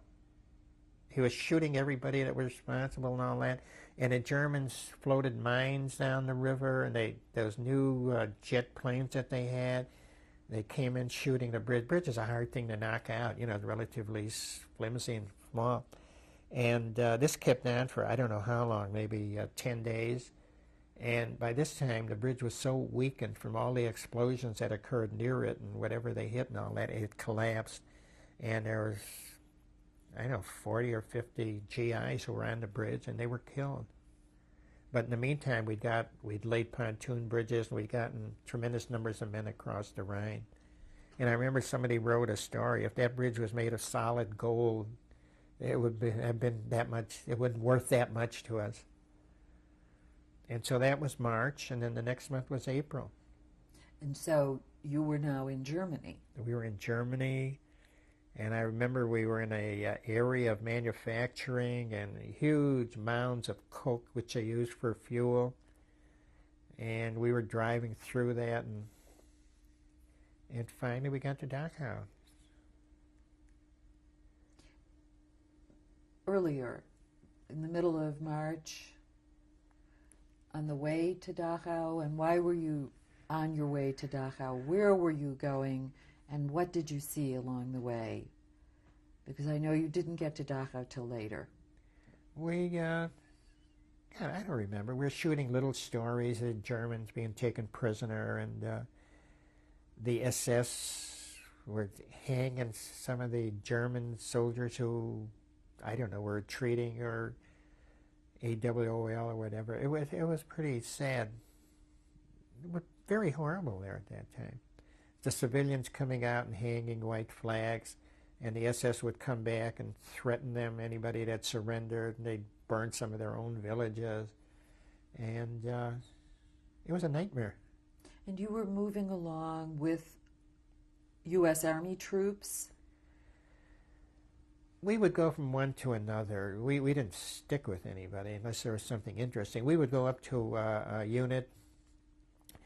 A lot of these units had press camps where they would give you information. They welcomed all the correspondence. They're all publicity mad, to put it mildly. And so we would get all kinds of hints from them, or else things that you stumbled on. A lot of things the press camp didn't know about that we would accidentally come across. Like what? Like a champagne warehouse.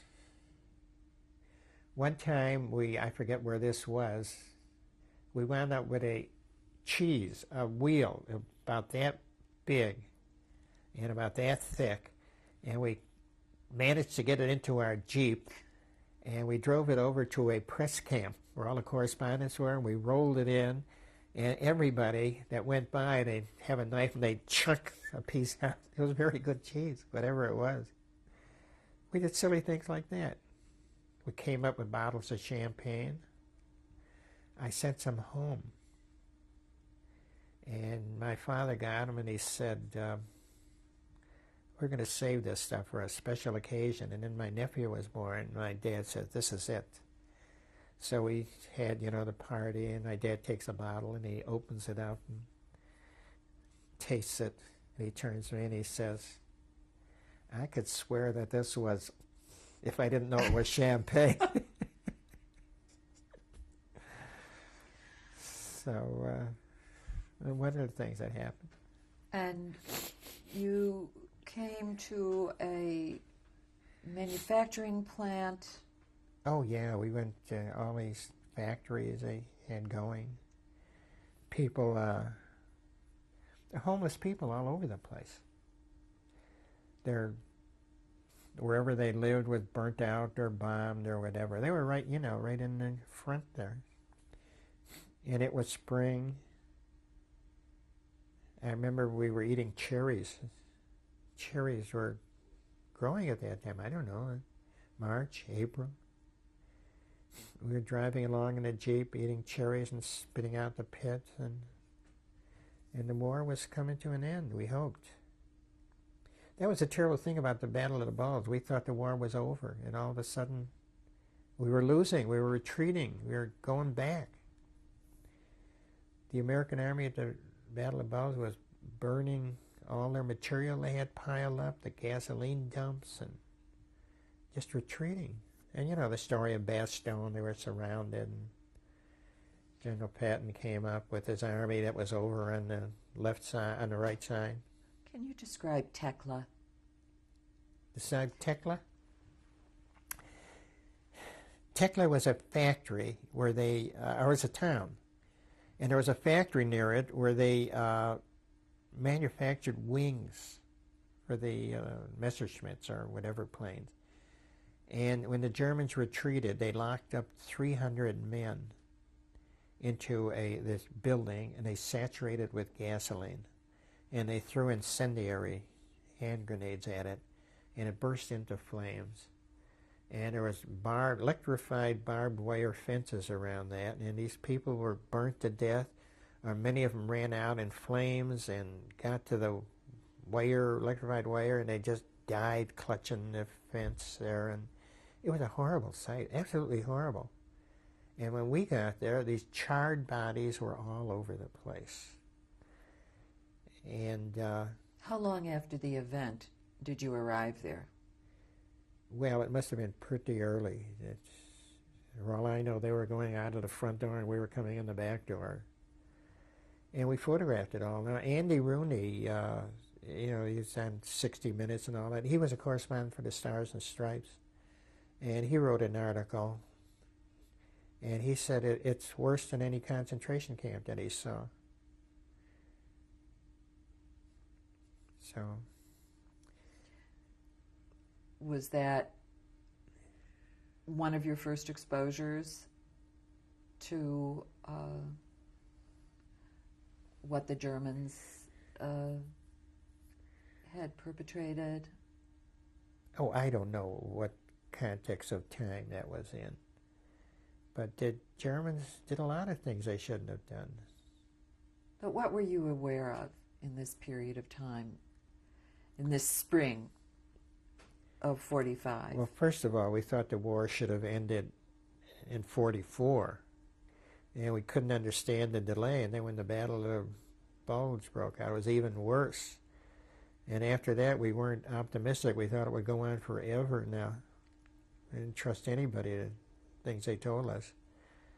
And we didn't know the overall strategy, how Germany was hurting. You know, after the war, I've been reading all about it, how the Russians were battering them in the east and we were hitting them in the west and all that. And there were fanatics in the German army. They simply wouldn't surrender. And they would, of course, now the ones that, 20,000 and all that, I think that many of them were rear echelon troops, so they didn't have this fighting spirit. So those are, for all I know, in the Chamber of Deputies, they probably had clerks and everything else there. You know, they weren't frontline troops. How did you happen to go to Dachau?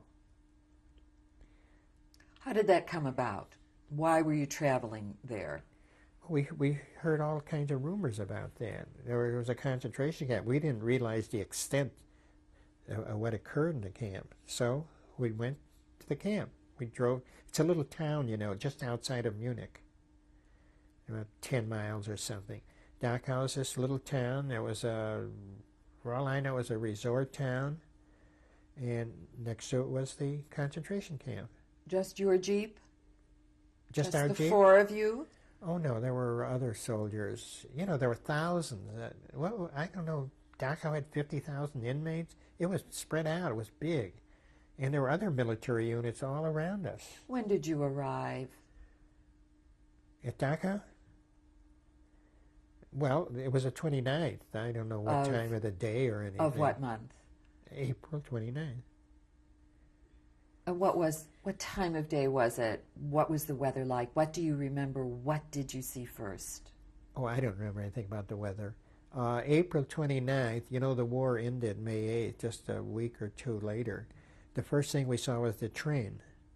Describe it, please. Well, it was long as siding. We opened up a door, and a body rolled out into a sitting position right at the edge of the train. There were, I believe, about 40 cars there. They claimed to have 3,000 bodies in the train. Some of the cars had roofs on there, and others were just open. And we went along, and I made a whole series of photographs of the bodies in the train. There's some guards next to it who were shot immediately. And after the train, we got into the camp, and we wound up at the crematoria, this large building, and they had run out of fuel for stoking the furnaces, so the bodies accumulated in a huge pile. Rooms inside were loaded with bodies. They couldn't process them anymore. And so that's what we've concentrated on, photographing that. And then the guards, rounding up the guards, where these 120-some guards were rounded up and shot. And then the guards saw what was happening. They tried to hide. They put on prisoners' striped uniforms and all that, which was kind of silly. And this was a few days later where we lined up everybody in the camp and checked out each person to look for all the guards that tried to hide. And some of the guards were caught by the prisoners, the survivors, who beat them to death. And we photographed in the camp. George Stevens set up a sound camera, and he interviewed the people there. Probably one of the earliest interviews of survivors there is. And then, we were there for night and day, and we took over the apartments of the SS officers. And I brought home a lot of his stuff, his photographic album with what he did, where he went, and many of his books. And he had this a program of the 1933 Nuremberg Rally, and it's inscribed something to what a wonderful time we had. The Reichsfuhrer of the SS, Heinrich Himmler, and he wrote his name in big letters, the John Hancock thing. He must be reading American history. And very interesting. The camp was a school. And this Max Schmidt apparently was taught his trade there. And he has many of the pictures of the SS guards who were in training there, were in the classrooms. You could see their recreation areas where they used to go swimming, their socialization. In his photographic album, it shows how they came to a Jewish village and they had their whips out and they were abusing the people, cutting their beards. And all that is on back of each page is a description of when and where and what was going on and all that business. And then there are literally dozens or maybe hundreds of pictures of places he had been where they were destroying towns, big, looked like most of them were from Russia, where they were burning and blowing up these towns, destroying them. Max Schmidt is the name of the man whose apartment you occupied. Yes, one of his big books has got his name in there. Max Schmidt, Dachau, I think it's in Dachau, 1938. Do you know what became of him? Do you know what his function had been at I Dachau? I don't know anything about him. Phil, that first day, do you remember how you felt, how you reacted, how you responded emotionally to what you were seeing? I don't think we reacted emotionally because we'd seen all this stuff before and we had to concentrate. You know, when you shoot a movie, you're not just shooting it anyway. You've got to tell a story and it takes a lot of thinking, a lot of concentration. You've got to send in the material that they could use, and we wanted to do it properly. And sometimes it's almost as if we weren't there. You know, we were hiding behind a camera. I don't think we were affected too much by that. Did you speak with survivors? Did you engage them in conversation? Some of them, but it was, I don't know. I remember Irwin spoke to a survivor. This was back in Paris, a French Jew, and the man came up to Irwin and says, my relatives are in New York, and I want to get a message to them. Would you send a letter for me? Because the French had no mail. And Irwin said, of course. And Irwin took his name down and everything, and then he says to the man, well, what do you want me to say? And the man was at a loss for words. And finally he says, tell them I'm alive. And he walked away. But the people in the camp, I didn't know who I was talking to. I was trying to think of some of the things that happened there. About how many survivors do you think remained in the camp when you arrived? Oh, I don't know. There were huge numbers of people. It would be impossible for me to know that. How did they respond to you or to the American troops? You know what? I don't think they knew what was going on. And many of them were too sick to even... There was a barracks there. And we had electric generators, you know, run by gasoline motors. And we set up lights in one of the barracks. And it was pretty awful to go in. Just the stench alone. And half the people in there got on those shelves. And I went in there and they would turn the lights on. We'd put up lights. They had like little openings for windows and the light would come through. And as soon as they turned on the lights, I would begin photographing. And I could just see there was one man who was fairly close to the camera, and a tear was rolling down his face. And then after the camera was whirling for 15, 20 seconds, suddenly the expression on his face changed. And I thought that tear indicated that suddenly he became aware of where he was and everything. And that just lasted for the 10, 15 seconds. And it was a very emotional thing. And then he was back into whatever. And anyhow, I kept going in and out to reload the camera, and Joe Byrock, who was a photographer and an officer, and he said, "Phil, you don't have to go in there anymore," because I was really in sad shape. We were watching the Oscars, and they listed the people who died last year. Joe Byrock's name flashes on the screen. We're out of film. Please continue describing your experiences at Dachau in the first days after you arrived. Well, of course, the train, very traumatic. Then the bodies at the crematoria and how everybody was reacting to it. Especially us, we got so accustomed to that. Well, first of all, after a while, in order to get into the camp, you were sprayed with DDT. There was typhus.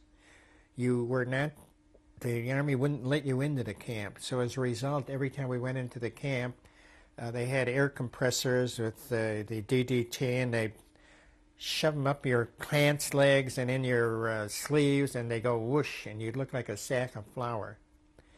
And if we wanted to leave the camp, we went through the whole procedure again to come back. So we would bring our rations into camp. We would eat lunch there, and there'd be bodies all over the place. And we just sat there and ate. And, some of the black humor, somebody would nudge a corpse and say, "Time you went on sick call, isn't it?" And that sort of stuff.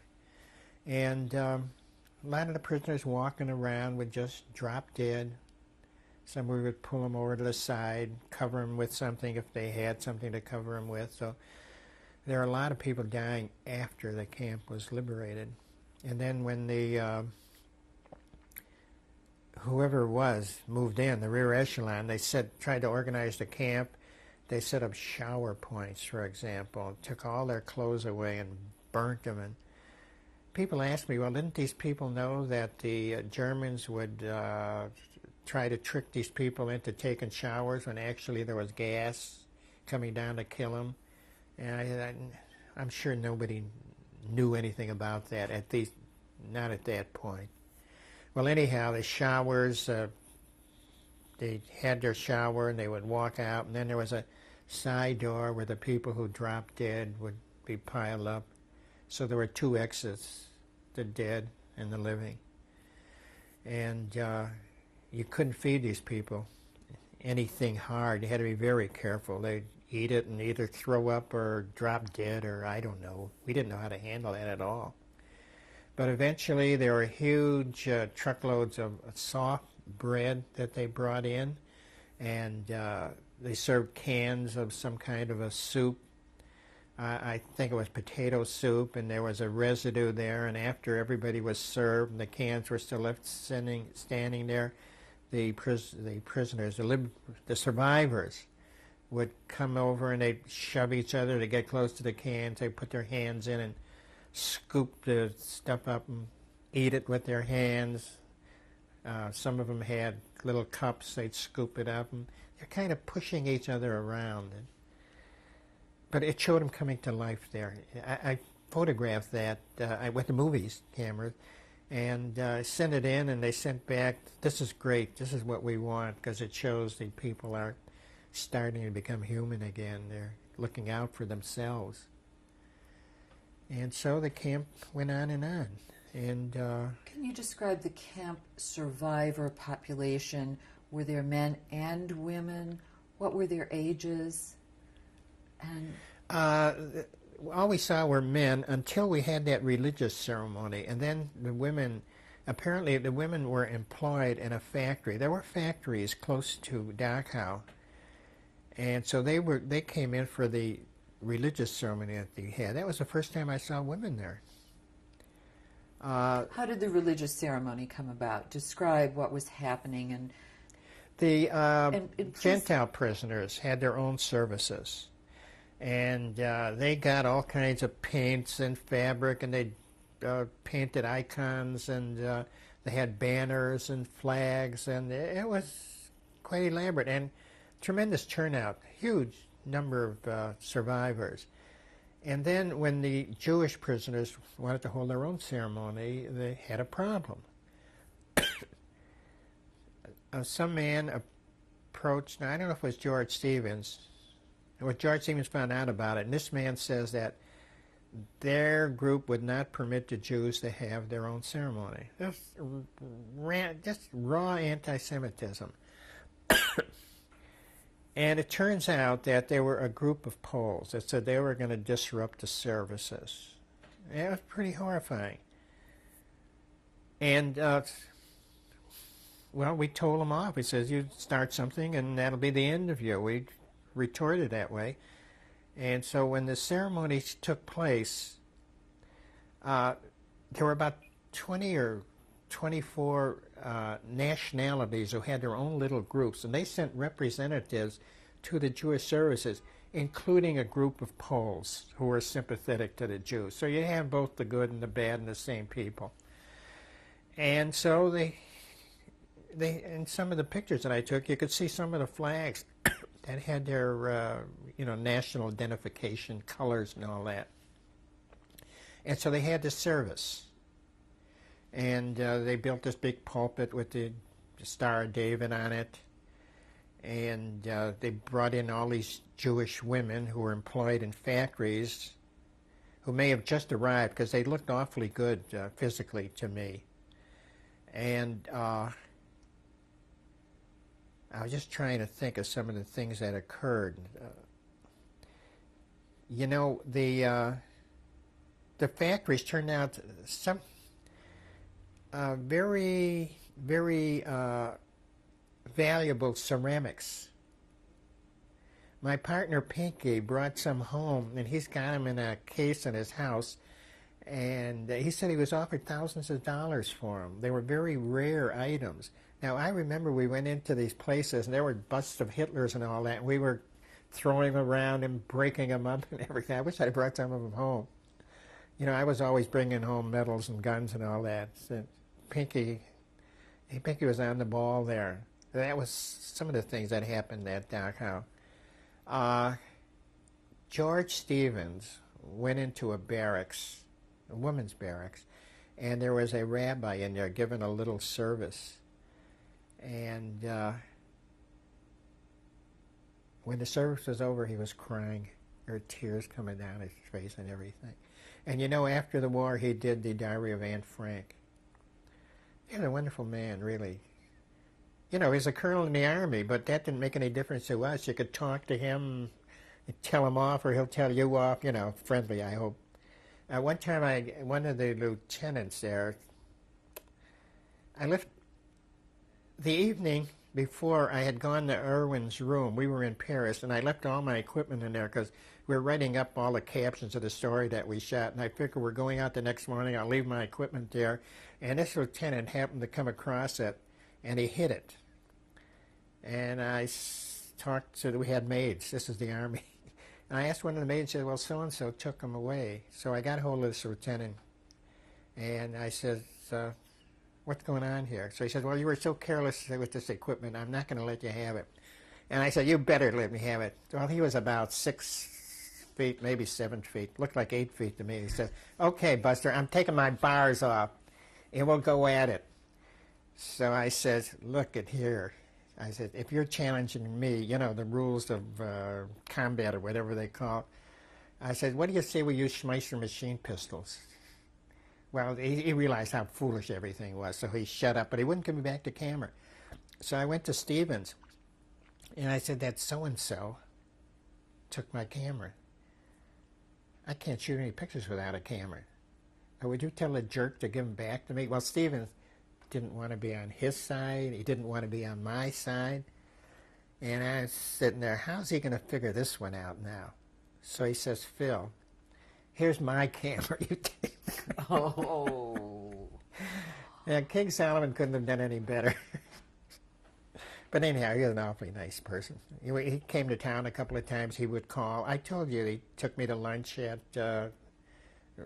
whatever studio he was working at. And before I got there, he built up a big story. When I got there, we had lunch, and everybody came up and wanted to meet me and all that. And This is an after the war story. this is after the war in California. in California. And imagine somebody like Clark Gable coming up and wants to meet you. They did everything but ask for my autograph.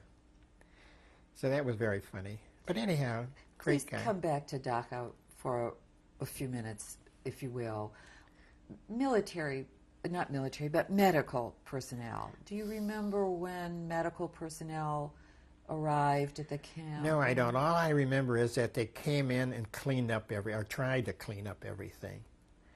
They got new clothes for the survivors, and they tried to feed them properly because they brought in, the food that they could absorb, the soft bread and soup and so forth.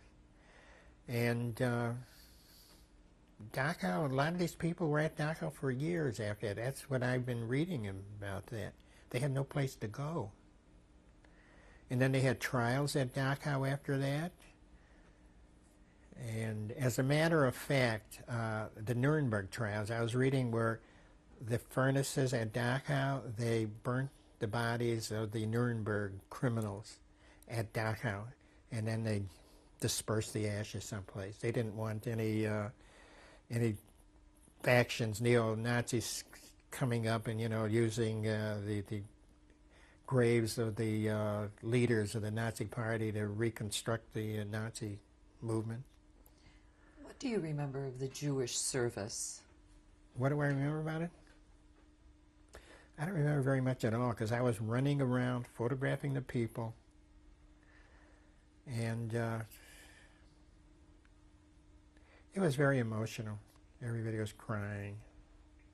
Did you write home about your experiences? Did I write home? Well, I wrote home and I described Dachau as a factory for killing people. And it was very remarkable because I was reading a story by Winston Churchill who said there were factories set up for killing people. But Churchill added, just like the Chicago stockyards. I left that out. And I'm kind of kicking myself because when I was going to school, we had a tour of the Chicago stockyards. Were you ever there?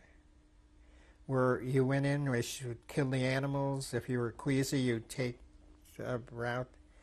And I remember one meat packer said we use everything about the animal but the squeal.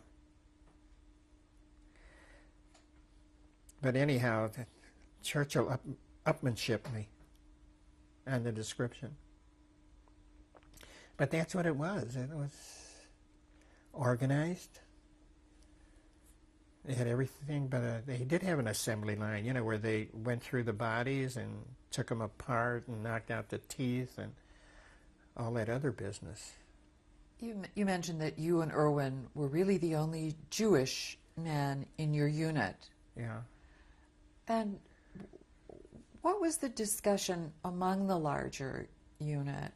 Was it different? Were they different with you because you were Jewish? Within our unit? Yeah. Quite the contrary. This unit was from Hollywood. Many of them could speak Yiddish.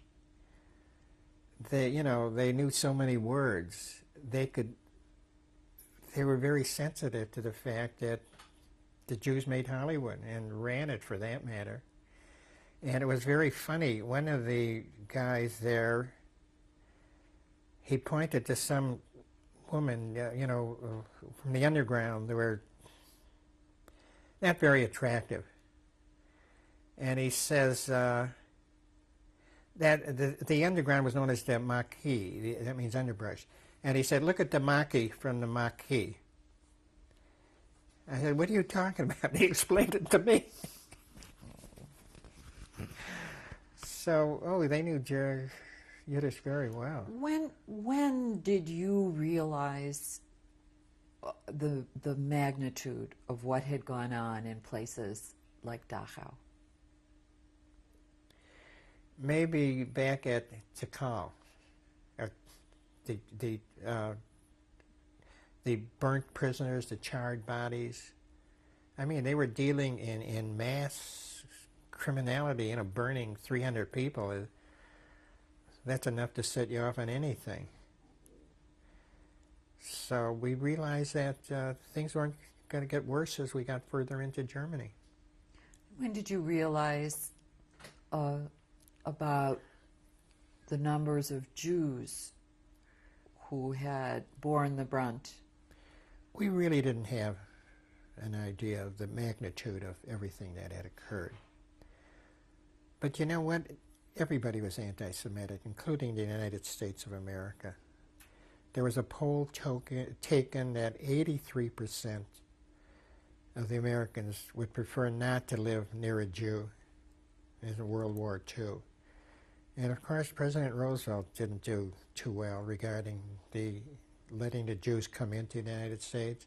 The ship that was turned around and all that other business. And when Irwin was back in the country, he sent me a letter, and he said, practice up on your Yiddish, because everybody here says it's the mother tongue of the Russians. They were not only anti-Semitic, but they were anti-Russian, and the Russians, of course, were 100% Jewish. And he mentioned Father Coughlin at the time was preaching anti-Semitism. The English weren't too happy with the Jews. The French, of course, were no good SOBs when it came to the Jews. They sent like 80,000 to the concentration camps. Rounded up 4,000 children in one day, Jewish children. So the whole world was anti-Semitic. Philip, where were you when you heard that President Roosevelt had died?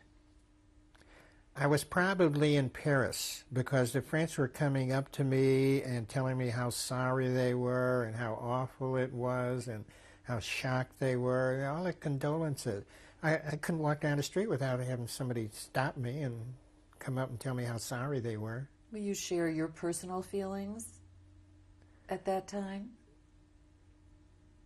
It was a shock. We were counting on him. This was the leader, the head of everything. It was pathetic that he had to die when the war was practically over. When did you hear of the death of Hitler? I don't think I ever heard of it until finally, after the war was over and all that business. We were at Dachau. Well, the war ended May 8th, and I think Hitler committed suicide on the 30th of April. And nobody told us. Nobody told you? Nobody told us. It wouldn't have made much difference. How long were you at Dachau?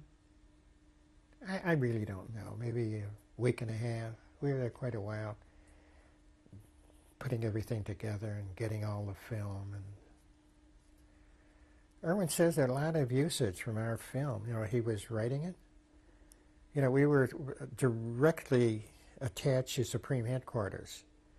So our film went right in there and right up to the president used to get the prints. Where is your film today? Do you know? Well, it must be in the National Archives. Every now and then I see some of it on television. They even have my name on some of it. There's kind of fluky. We used to write these little chalkboards. And there was a documentary on the Night of the Hummingbird. That was the code name for when Hitler killed the leadership of the SA, Captain Rome. And that document, there's a voiceover and it said, and I was there. And then the next thing, it was my hand holding a little chalkboard. When we had a chance, we would write these little chalkboards for the lab. And so it had my name on it and all that.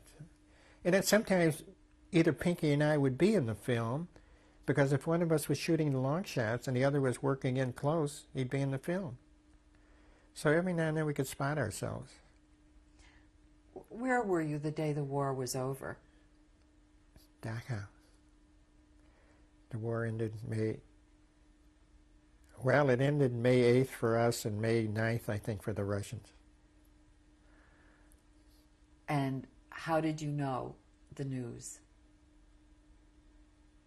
Probably the Army. I'm sure we had, I know it was probably the Stars and Stripes.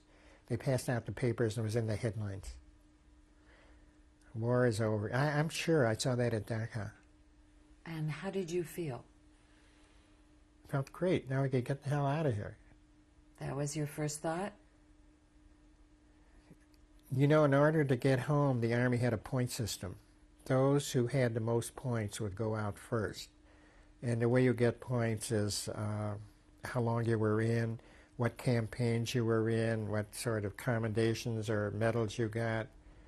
And so got out real quick because we went through all that. And then when I got out about 2 weeks later, Irwin wrote me a letter and said, this was in the middle of the war. Part of his letter says, things are great here and all that, but kind of boring. And you know what? I felt the same way when I got out of the Army after a while. How did you feel when you came home? And when did you come home? Well, I can't give you the exact dates, but I remember the Liberty ship pulled into New York Harbor. Where did you leave from? Probably the cigarette camps. Now, the cigarette camps were a row of camps in southern France because we built up the dock facilities. And we named all these camps after cigarettes, you know, Pall Mall, Lucky Strike, and all that. So we probably left there. Again, we're on a Liberty ship. And I remember the ship pulled. We had this fellow, Ivan Moffat, who was an American citizen, but he lived in England all the time. And he was in the English Photographic Service. They came in our outfit. So we're hit rough weather, really rough. And boy, did I get sick. So I got in my bunk, and we had a sleeping bag, and I crawled way down at the bottom. And Ivan is looking for me. They want to play cards or something. So he peeks into the sleeping bag, and he says, "Come on, Phil," with the English accent. And I says, "Ivan, if you don't get out of here, I'm going to puke all over you." Well, English humor being what it is, he got hysterical. He thought it was the funniest thing he ever heard. So anyhow, finally the ship comes into port, and we're going in, and on both sides of us, it was lunchtime, and all these people were out having lunch. And we see this troop ship. Nobody even looks at us. We're looking at the people. We figured they'd wave to us or something. They were bored by this already. And you pulled into what harbor in We the pulled US? into, it was in New York. And then we got on a train. Unheralded. What's that? Unheralded homecoming. Oh, God. You'd think we were a load of lumber or something. Nobody even paid attention to us. Were any of your group of four with you coming home? Yeah, they were all with me. You were all together. I'm starting to forget things. You know, when we were stationed in New York, before we went over, nothing was too good for you. We got all the tickets for all the terrific shows on Broadway. We went into the fanciest restaurants. All this was for nothing. I remember one time I went into some restaurant and I asked the menu what was good, and he says lobster. I said, bring one. So he brings this big lobster, and I'm eating away. I'm looking around, see how you cut up the lobster and all that. And then there's one thing I couldn't figure out. There's this little bowl with water and lemon floating in it, and I'm figuring, what do you do with that? Drink it or what? So I'm waiting and waiting. Finally, I saw somebody dip their fingers in it. In the meantime, I told the waiter, "Oh, this is the best lobster, only lobster." I said, "The best lobster." Things like that. But, oh, the people were great. It was a port of debarkation, too. But when you returned, But when we returned, how were you received? you know, hello, goodbye, nothing spectacular. When did you come back to Chicago? Probably a week or two later, you know, you got on those crummy trains. Wound up at Camp McCoy. There was room? This time there was room. And there was, we were processed, and I got my discharge, and I'm ready to take off, and I hear the PA system calling my name. And knowing the Army, I took off. I did not respond to that. I got out of the camp real quick, And we took a train back home to Chicago. And a couple of weeks later, some officer comes with a medal. That's what they were calling me for, to give me the medal. Which medal was that? That was the Bronze Star. Which I hope you'll show us later. From the president. And so that was... And what did you do when you came back to Chicago? Oh, I did photography. I did all kinds of magazine work. How did you come back into civilian life? What was that shift for you? Well, I was real enthused about photography, and Archie was doing magazine work, and he introduced me to some of the Black Star Picture Agency. Archie was in the Army too. Archie Lieberman. And so they would send me all kinds of assignments. The deal was, instead of sending a photographer from New York or from the East and paying all the expenses, they could pick up stringers here. So I covered the whole area there, and a very interesting assignment. Eventually the Nixon-Kennedy debates, and Lyndon Johnson, and all that sort of stuff. The big companies had their own magazines, like Goodyear, and that was very interesting because all these construction jobs, when they built the Edens Highway, I remember I photographed that. You know, there's a tunnel under the Edens Highway for the water to flow off. It's about a 10-foot tunnel, and it took quite a while to build it. And I remember they had a saw that was 10 foot in diameter. It would just cut through Niagara Formation under there. I used to know the whole shtick with all the little fossils down there. They would drill holes into the rock, and they would put explosives in there. And then they would set it off, and that would crumple the stone. And then this big saw would come and saw a perfectly round hole. And that's the drainage facilities under the Edens Expressway. Because otherwise, that water would flow off into the people on each side, and it's quite an area. Floodplain, yeah. Yes. So things like that. Did you ever go back to school, Phil? Well, I tried to make a deal with Chicago Teachers College, and they wouldn't go for it, so I cut it off.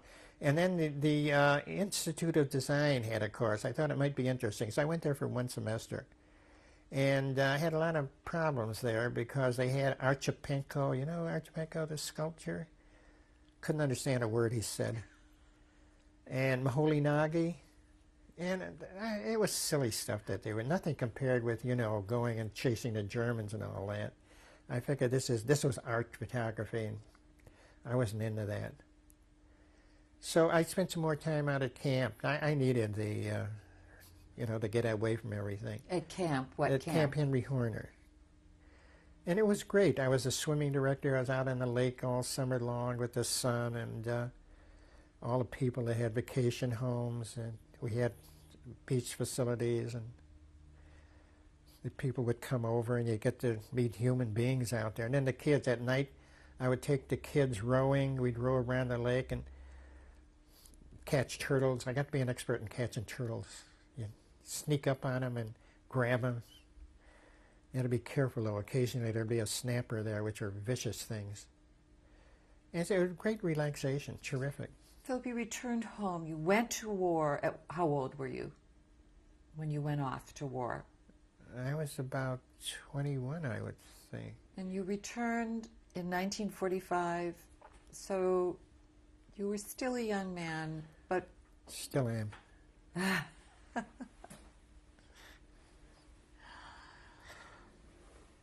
Nothing to laugh about. No, I agree. You still Okay, are a young okay. man. You still are a young man. The tape is running out in this reel, and we'll go on a little bit. Philip Drell. Philip, you returned from the war, and where were you living? I was living in Albany Park. By yourself? No, I came, my folks. I came out of the war and lived with my folks. Where was your brother? My brother had gotten married, and I'm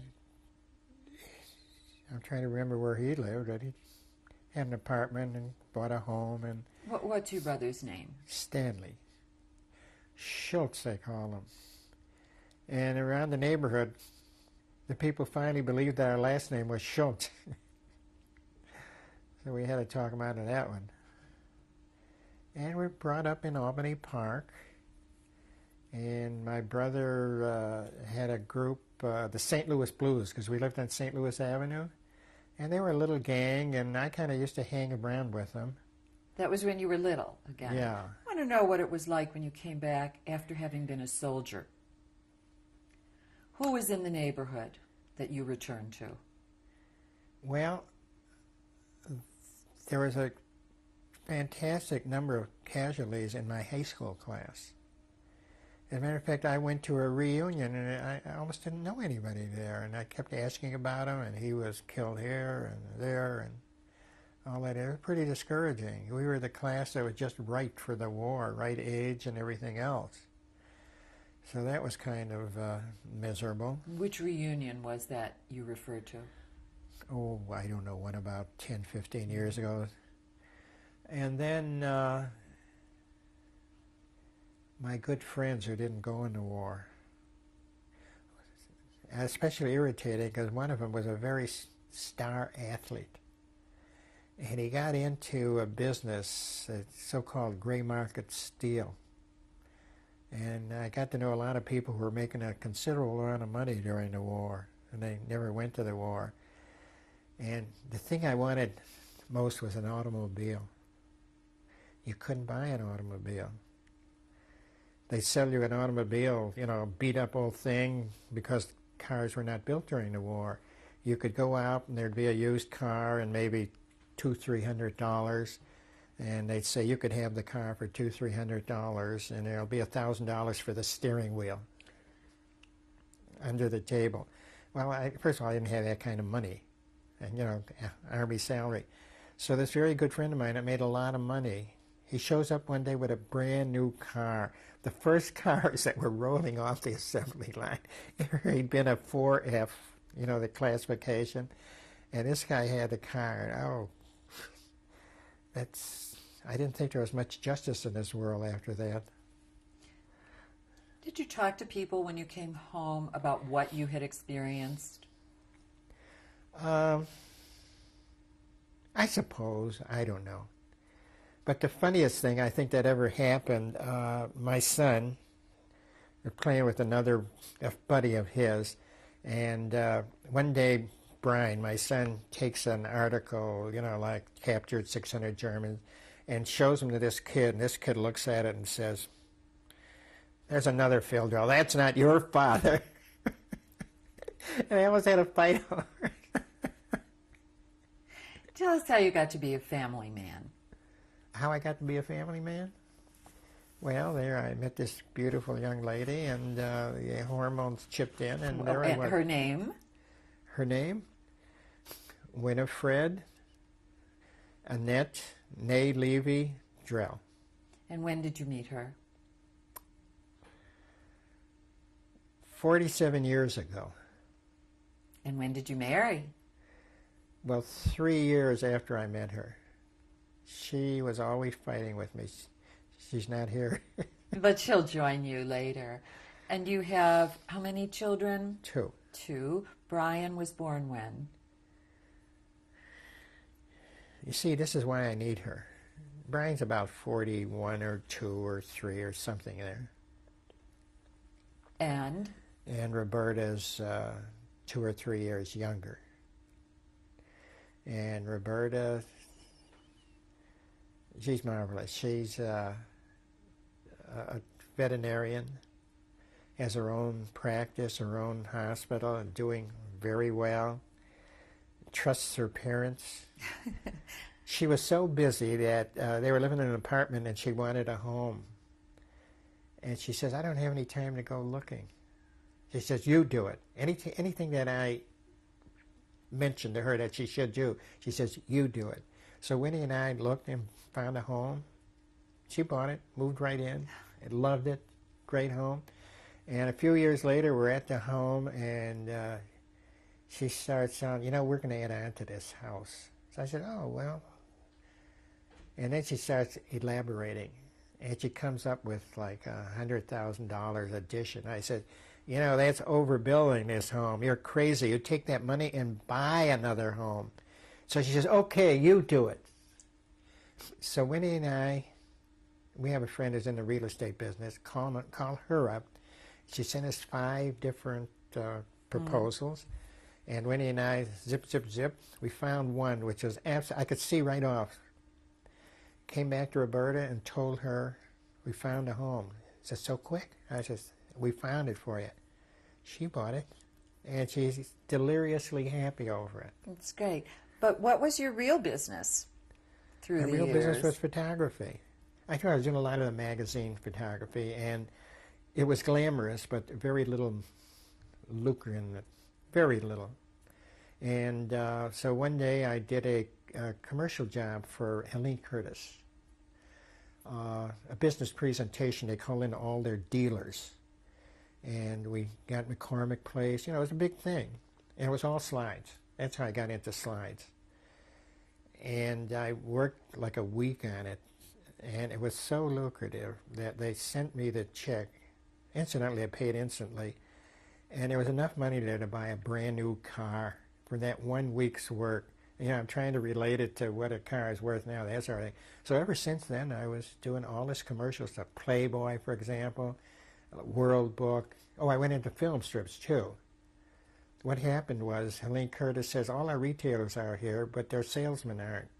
They should see these. Make slides trays up for everybody. I said, that's ridiculous. You should use film strips.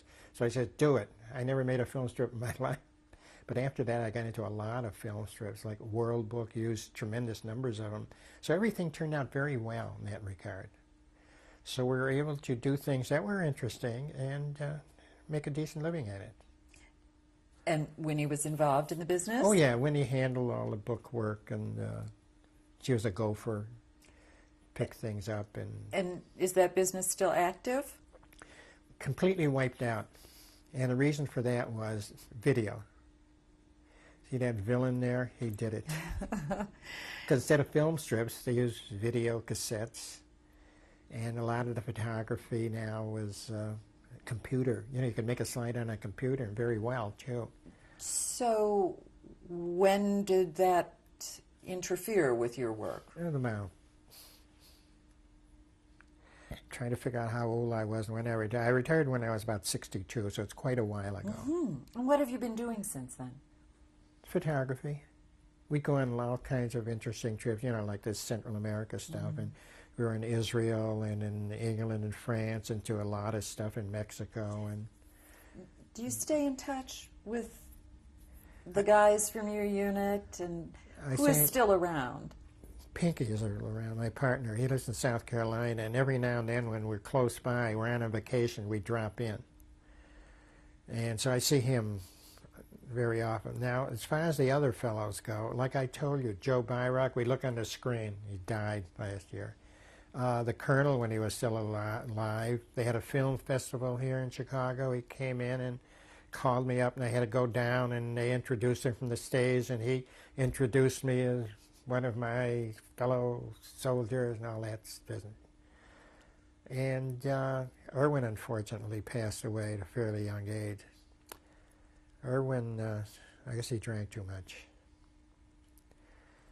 And when we first got out of the Army, I was always seeing the guys.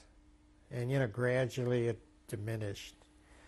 There was one guy there who made all kinds of snide anti-Semitic remarks. And so finally I discussed things with him, and he straightened things out. But I know he always had this anti-Semitic innuendo. And so after the war, there was a huge photo show, and he was representing Sylvania. They made flashbulbs. And I walk in, and there is this guy. He is selling flashbulbs, promoting them. And so happy to see me, and I'm happy to see him. And he introduces me to his boss, and a Jewish name. So I says, Mac, you're working for a Jew?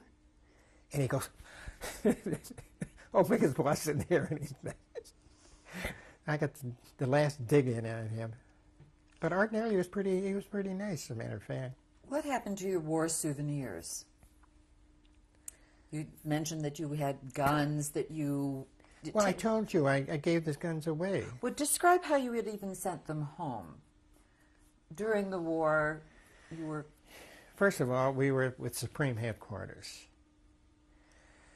which carried a lot of weight, obviously. Second of all, we were out in the field doing the dirty work.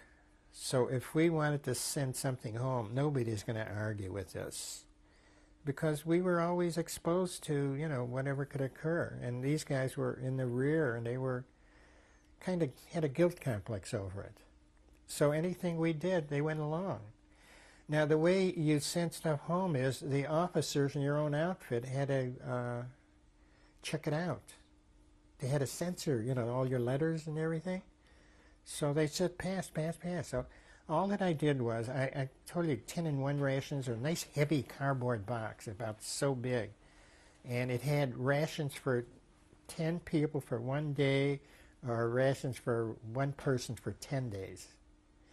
And so I always picked up those boxes. They made beautiful mailers. And I just loaded up whatever I had, and put my address on it, and sent it back to Supreme Headquarters, the officer in our outfit. Okay, off it went. No problem. Was your mother opening these packages when they arrived at home? I told them not to frequently, but my dad, of course, he opened up everything. I sent home sheets of stamps, whole sheets of Adolf Hitler, you know, every denomination. And he would take them apart and pass them out to his friends, which ruined the whole value of the sheet of stamps. So who cared? I used to send home these Jewish stars that these people had sewn on, and I thought they were a good souvenir. He just passed them out. And when I came home, and a lot of that stuff that I wanted to have was gone. But the guns were all there. I told him to keep his hands off them. And what happened with them? I told you, this friend of ours who was collecting, you know, at that point, people all over the country were collecting things for the Jews in Palestine. There are a couple of very good books out. I'll give you some to read. They're very interesting. How these truck drivers who were going from California to New York would pick up all these things, and a lot of people who weren't Jewish would handle all this. How they tried to buy surplus airplanes for the Israeli Air Force. And there's a lot going on that people weren't aware of. But the Jews at that time had to get stuff wherever they can. Somebody approached you? This Maury Apter, he approached me. You'll be surprised to know that the first airplanes that the Israeli Air Force had were German Messerschmitts. That was their first Air Force. I didn't know that. You know it now. Philip, is there a singular way in which your war experience changed you? Well, when I got out of the Army, I didn't feel like doing anything. I was just going to relax and take things easy and the hell with everything. And so I got the reputation of the family as being a ne'er-do-well. And my poor aunt, she was dying, and I visited her at the hospital.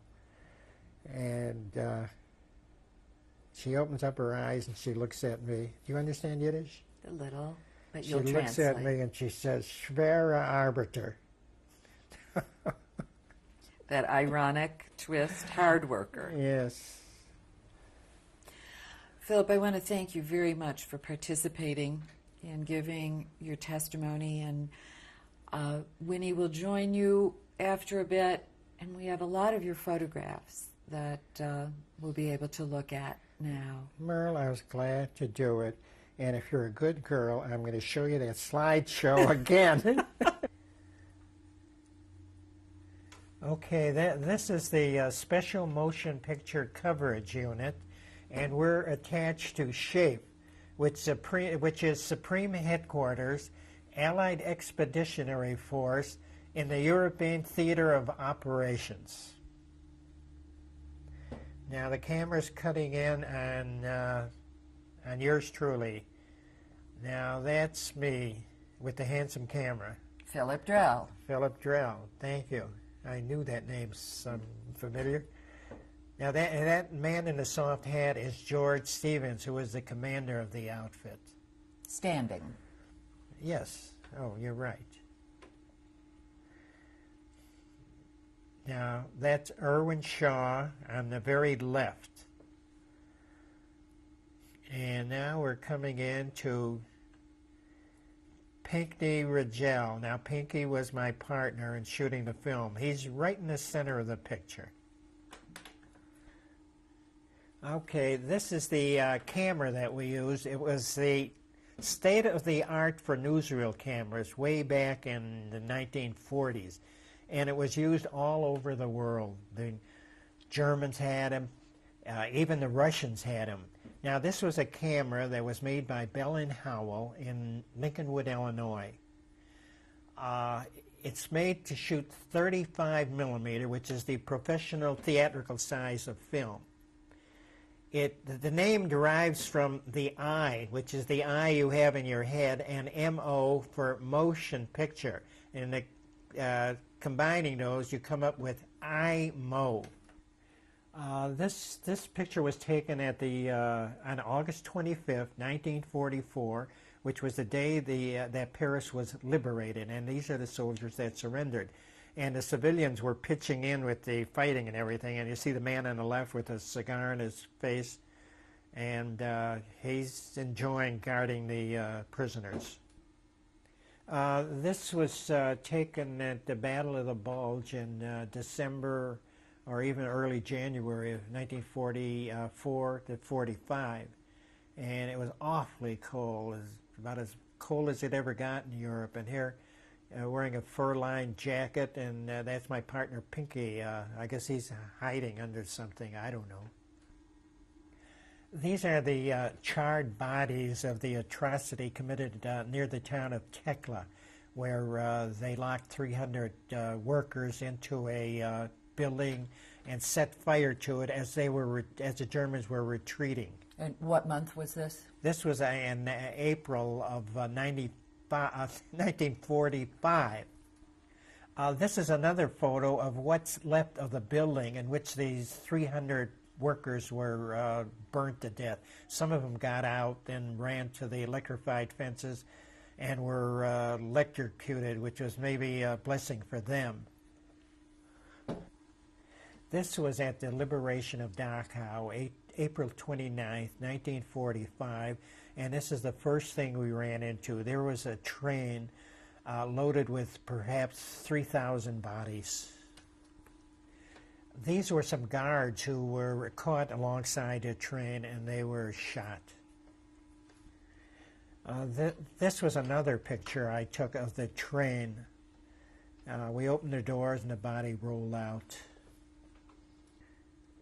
Here's another picture I took of the train. You notice this railroad car had no roof to it. It was an open car.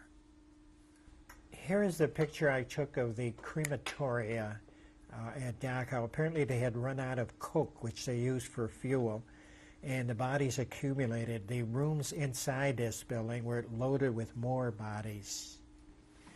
Okay, this is another shot of the bodies in front of the crematoria. Apparently the Germans mined it. They were hoping to blow the building up, but they never got around to it. But I just left the words up there. Here is a group of bodies, and apparently somebody killed an SS guard and threw the body on the top of the pile. Did you see any of those executions? Did I see him? I let him. Okay, this is inside the crematoria. There's the door to the gas chamber, and alongside are the clothes they collected off the victims.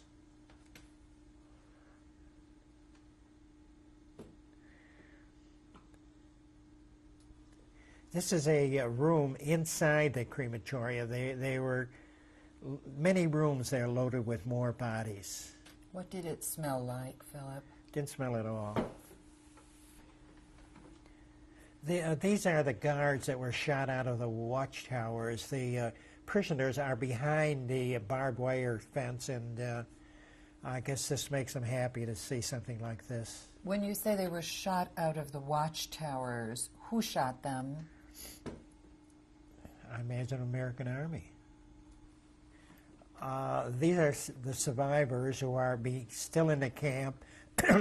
They're sitting right next to a moat, and past the moat is the electrified barbed wire. You can see the insulator where the electricity is insulated. These are some of the survivors, and you can see the X's on their back so that the Germans would have a shooting point. Here are some of the survivors at the camp, and you could see what they've been through. This is one of the children at Dachau. There were quite a number of children there. Many of the guards were being killed as soon as we got there, and some of the other guards who saw what was happening tried to hide. And these are some of the guards that we picked up after the camp was organized. We had a lineup, and we checked everybody out. What became of them? I have no idea. They were prisoners of war, or they had trials there at Dachau, and many of them, there were people who were hung there at Dachau. Oh, here is a guard that was caught by some of the survivors. It looks like they were too weak to finish the job on him, but there were many bodies of guards who were killed scattered throughout the camp. Okay, this is the men are gathering for the Jewish religious services. The bulge in your pocket. This is the pulpit at the Jewish religious ceremony, and that's me with the IMO camera. And you could see the 100-foot loads of film in my pockets. This is a sign pointing to the concentration camp, and it's made up to fool the people. That's an SS guard, and those are gypsies with their musical instruments, and they're going to go into the camp and entertain everybody. All right, this is a picture of me standing in front of the administration building inside the camp, and I've got a belt on with all the Totenkopf insignia and all that, you know, the old show-off business. This is the SS Strauss leading out of Dachau, and that's a convoy of bodies which are taken out somewhere to be buried. And in the background are the houses that the SS officers occupied, and we took over one of the apartments. I was in an apartment that apparently was owned by Max Schmidt, who was at Dachau in 1938. This is a photograph from the photo album of Max Schmidt, who was an SS officer and whose apartment I occupied. On back of this picture, it says Original Jews, and it gives the date and place where this picture was taken. Here's another photograph from Max Schmidt's album, taken in 1941, and apparently they're cutting that man's beard. Here's some more pictures from the same album, and they have a group of men now whose beards are cutting off. Oh, I don't know what they're doing here, just having fun, I guess. You know, it's called Nazi fun. This is a picture of some survivors that we ran into. It's in Belgium someplace. We photographed this after the war was over. And what is their religion? They were Jewish.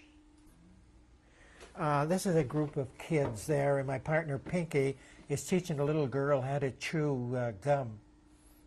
Where was this photo? This was in Belgium someplace. Were these children Jewish? Yes. This is the pass that we had from General Eisenhower, and which enables us to do whatever we wanted, and it's by command of General Eisenhower. And you notice that blue line across that. That color was changed frequently because every now and then somebody having one of these passes would be picked up by the Germans or lost or whatever you have. But it got us into any place.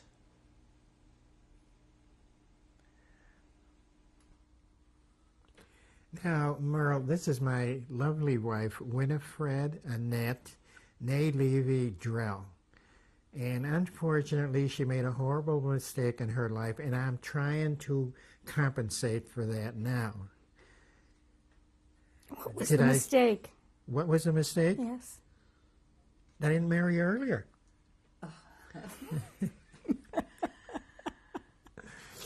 And so, Winnie, how do you feel about the work that Philip is all about now? I think it's wonderful. I think that for so many years, I think you must find this with the survivors, they didn't talk about it, or that they felt people wouldn't be interested. And I think for a long time people felt that Phil was focusing too much on the war. Now they begin to see the value of what he did, and that we should talk about it. So I'm very proud of him. You met him in 50. And did he talk about the war to you then? Somewhat. When he came back, when I met him, he just felt that life wasn't very worthwhile. I think that the effects of what he had seen had made him, as his aunt said, schwerer Arbeiter. He didn't care. He didn't want to work. Whatever happened was okay. So that was not what any young girl wants in a prospective husband. But I'm an optimist. I knew he would. I knew I could shape him up. how did it work out, Win? I'm waiting to find out. That's what I thought. tell us a little about your son's work. My son works for Let Us Entertain You, and he is married and has a 6-year-old son, Avi. And his wife's name? And his wife's name is Maria. They live in Chicago. And your daughter? My daughter is married and lives in Glenview, so we have both of them very close to us, which is wonderful. And her husband's name? Her husband's name is Jeff. Have they seen the slideshow? Yes, they've all seen it, except Avi, who I think is a little young. Philip, is there anything that we've missed? Well, you were very thorough, Merle. I want to congratulate you. I want to congratulate you on the fine job that you did putting words to the amazing documents that you recorded. Merle, I'll never write a letter as good as the one you sent me. You're a genius letter writer. Oh, don't be modest. Come on. Brush that hair off your face. Okay, Gwen, this is your chance. Come on, baby. Keep it clean. For future generations. Thank you.